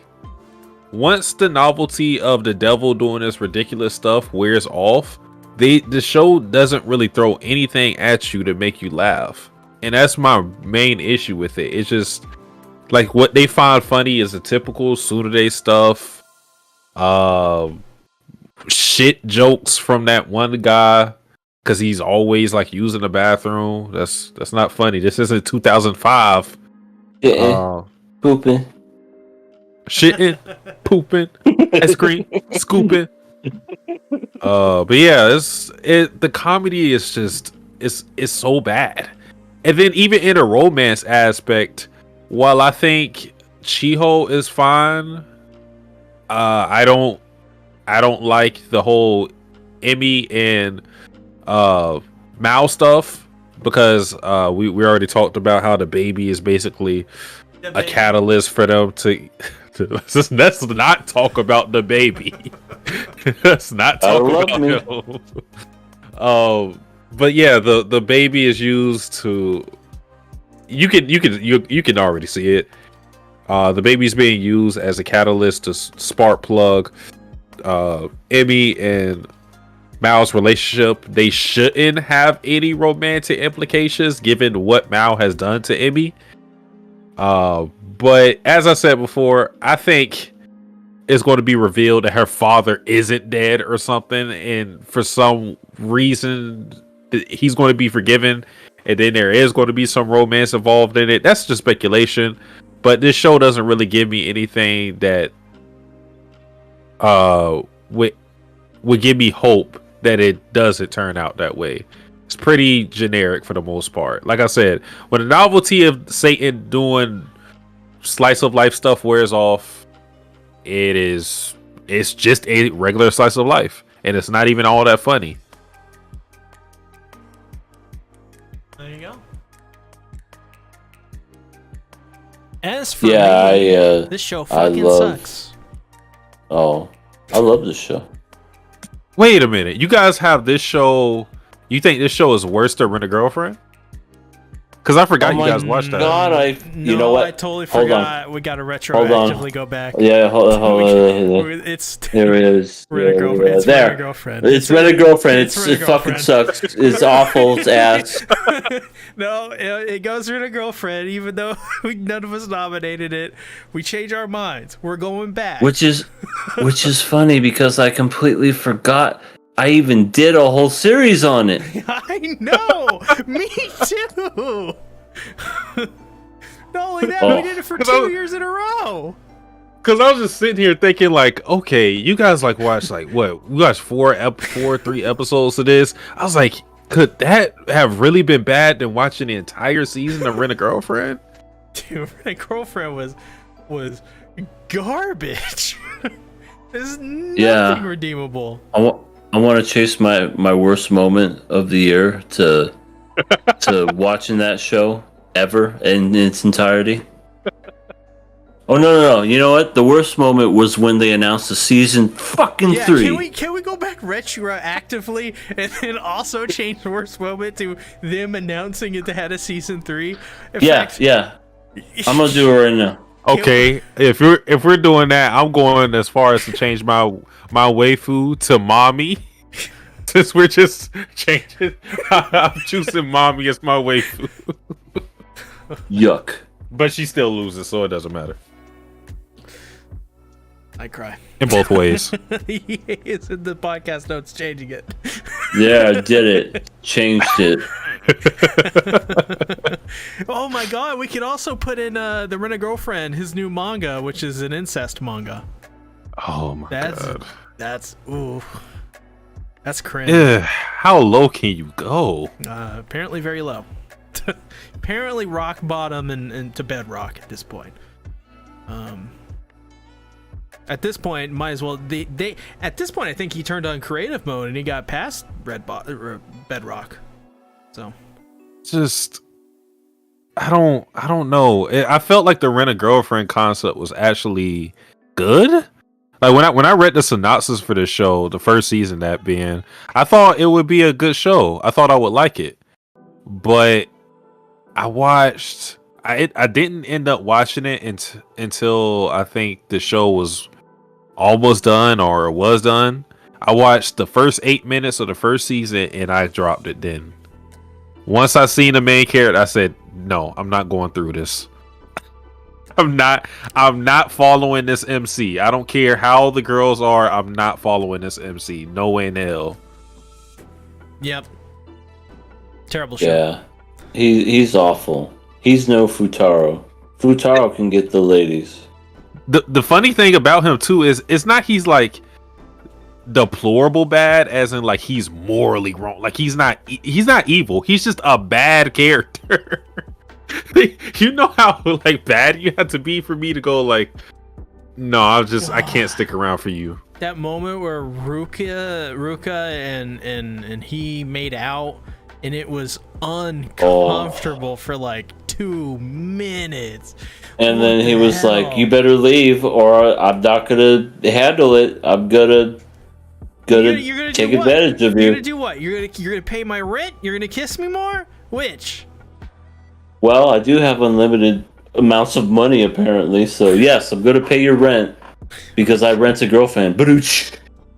And you know what else it is? Like with these shows, the intent is to make the male audience try to live vicariously through the MC. Like we are supposed to be We're supposed to be a Twitch viewer. what is this guy's name? Dude, It's I can't remember. Kazuya. Kazuya. Oh yeah. Okay, yeah, Kazuya. I was about to say the name of the mangaka. Raycon. I was gonna say Reiji. I think that's his name, the mangaka. But yeah, Kazuya.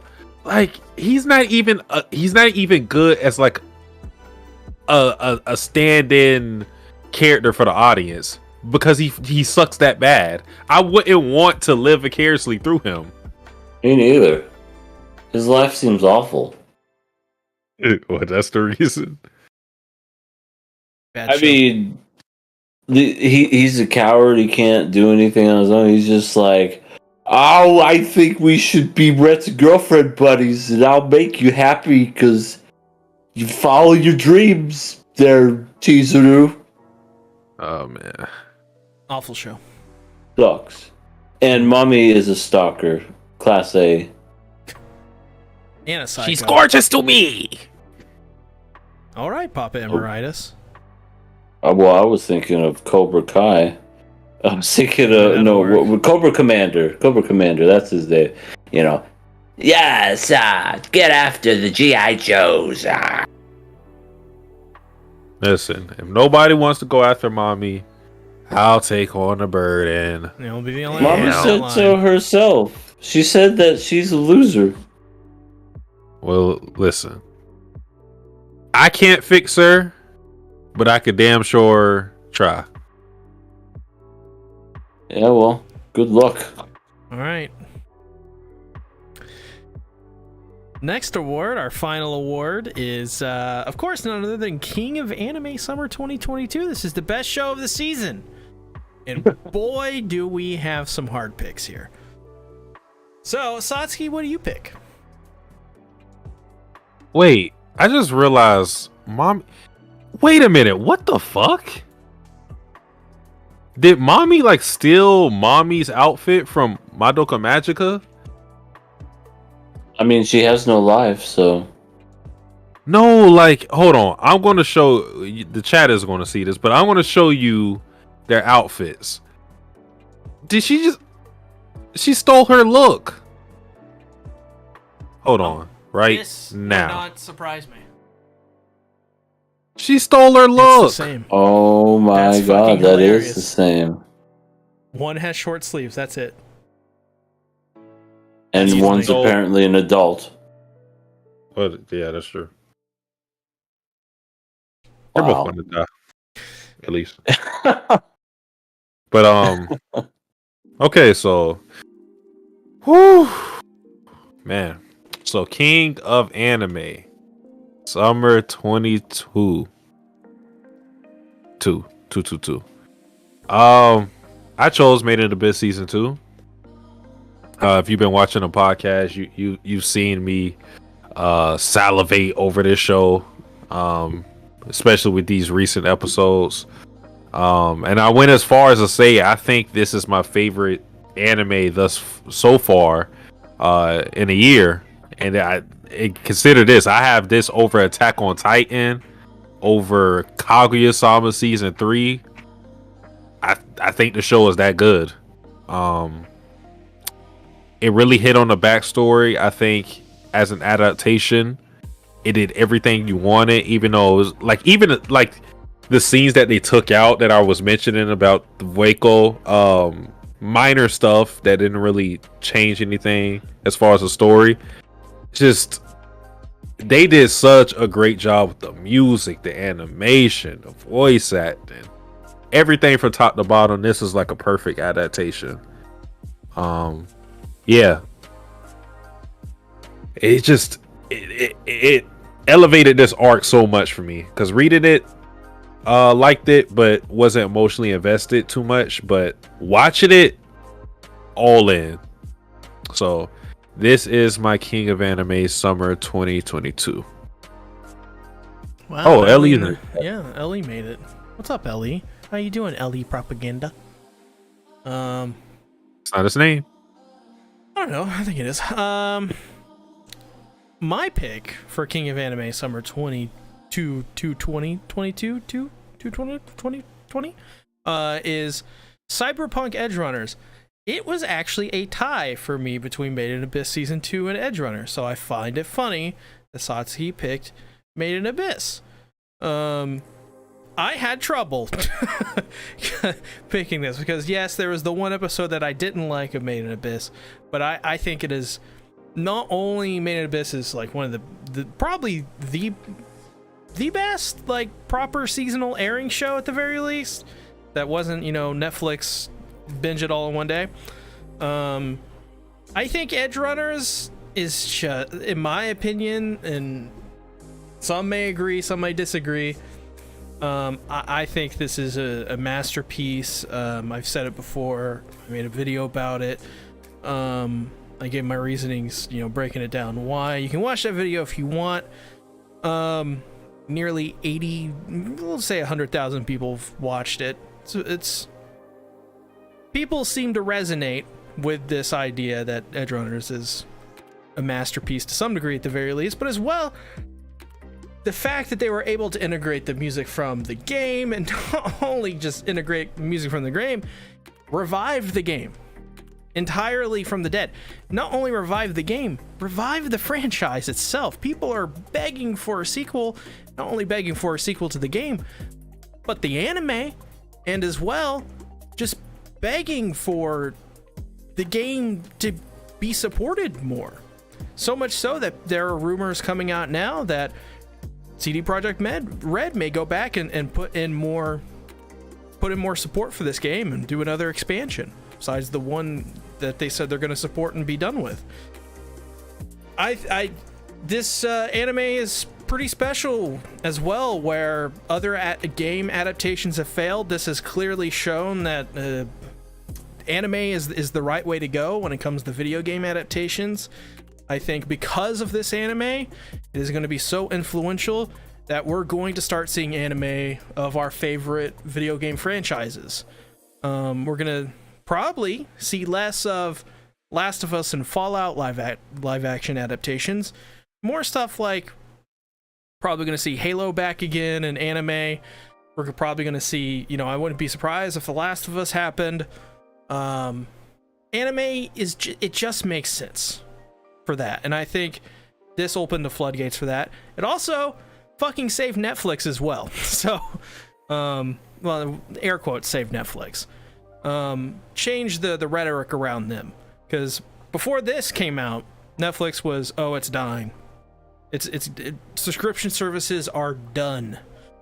But after this came out, it literally changed the minds of not only everyone but shareholders as well. So arguably, save Netflix, save the game, and it's going to set a new precedent in the industry of not only for anime but for gaming as well. And I think that's going to be good. It's a good change. So that's my arguments for King of Anime. What'd you pick, EA? Well,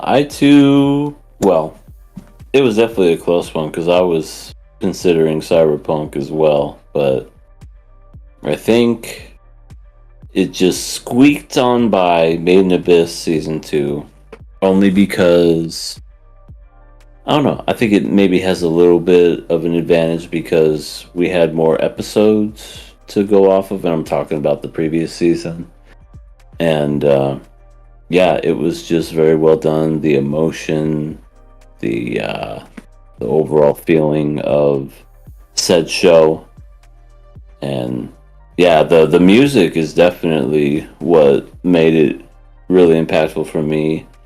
I got emotional and teary-eyed with the last episode with Voiko, kind of basically telling her feelings and just everything that had happened to Fapta.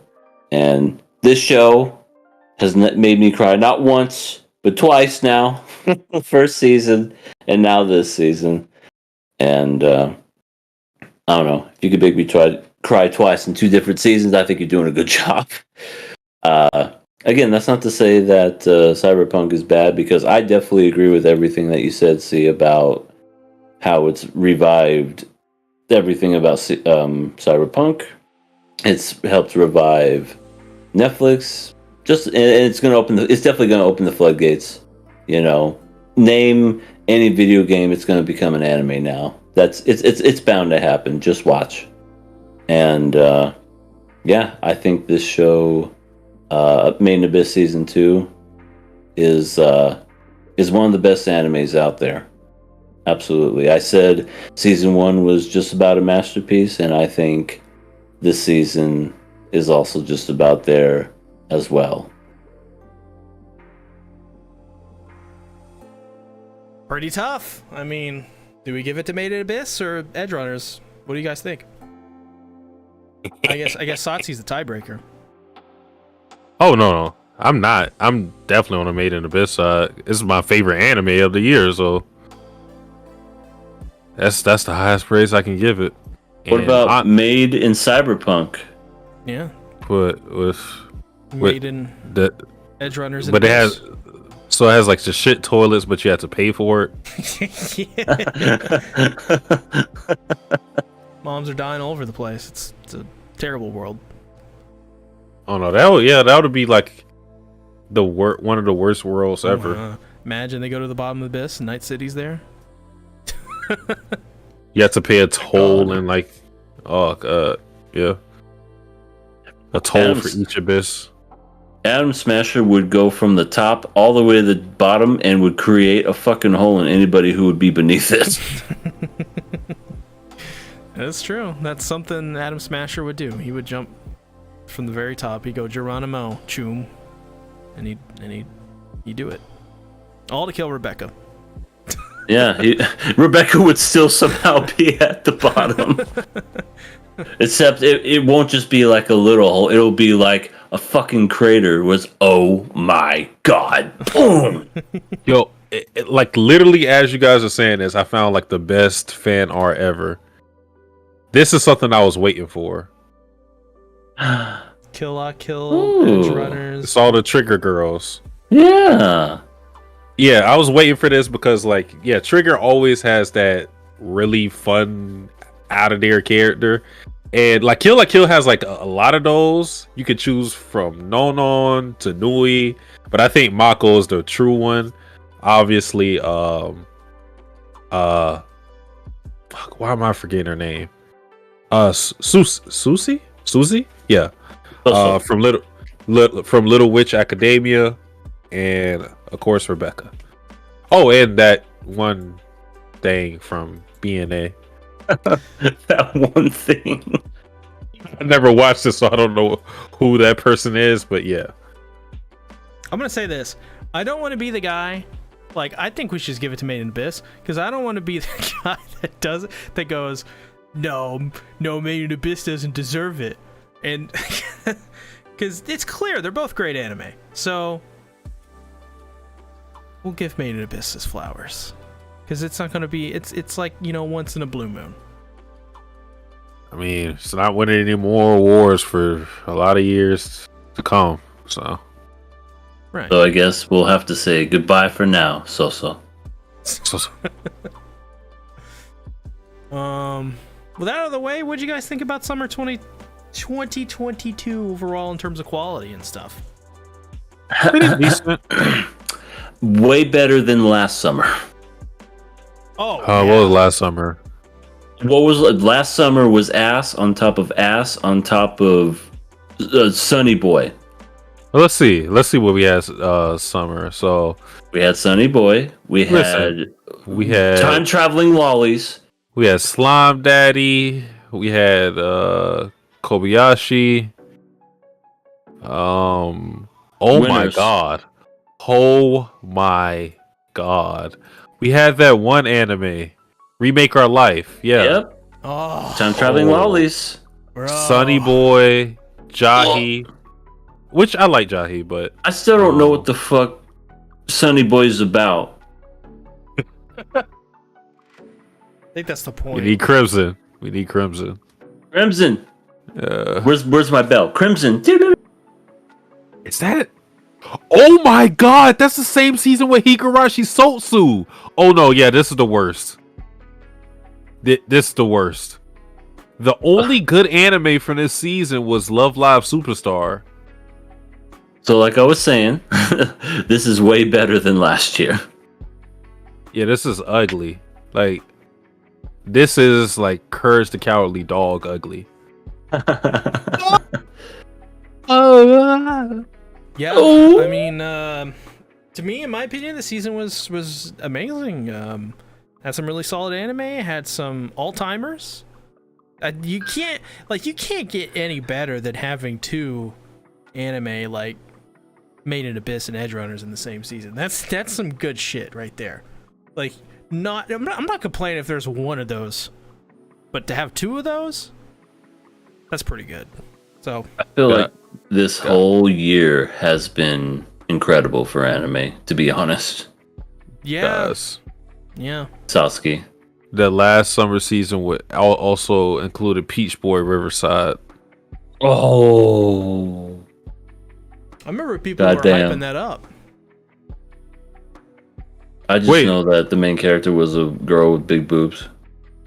It was how they released it. It was like jumbled. They just hit the randomize button and just said, "Fuck it, you get episode 5 on episode 1." That's pretty pog. And then, like, I think I don't know. I don't know if it was the director or somebody made a comment about it. Like, why did that happen? They were just like, I thought it would be creative. It was like no good reason. It's just like, yeah, I tried something. I tried a thing. I did a thing and it worked. No, it didn't. Like, literally nobody liked it. Oh, man. Well, I guess we're at that point of the show. EA, where can they find you? Well, thank you so much for asking. You can find me over at Everything Animated. Pretty much, this is my normal place. I'm going to start doing Twitch streams like this now. And people are going to just fall in love in their just say stuff. They're going to pay me to say stuff. This is all Magneto and Shoutouts idea. So, yeah, you can find me at Everything Animated. Don't get much going on there except for my sexy voice. And then, yeah, I'm pretty much dry. I ain't got nothing going on right now. So, come holler at your boy. Alright. I am scared and aroused. Mostly aroused. That happens to me all the time. Damn. Satsuki, where can they find you? Oh, we got official art. He just came. We got official art for Kill I Killed. This looks so good. This looks so fucking good. Do they have Ryuko with long hair? Or is that no? That's just Satsuki's hair. Oh, that threw me off. Satsuki the Savage, YouTube, Twitter, Twitch. I'm playing Danganronpa. I'm on chapter 5.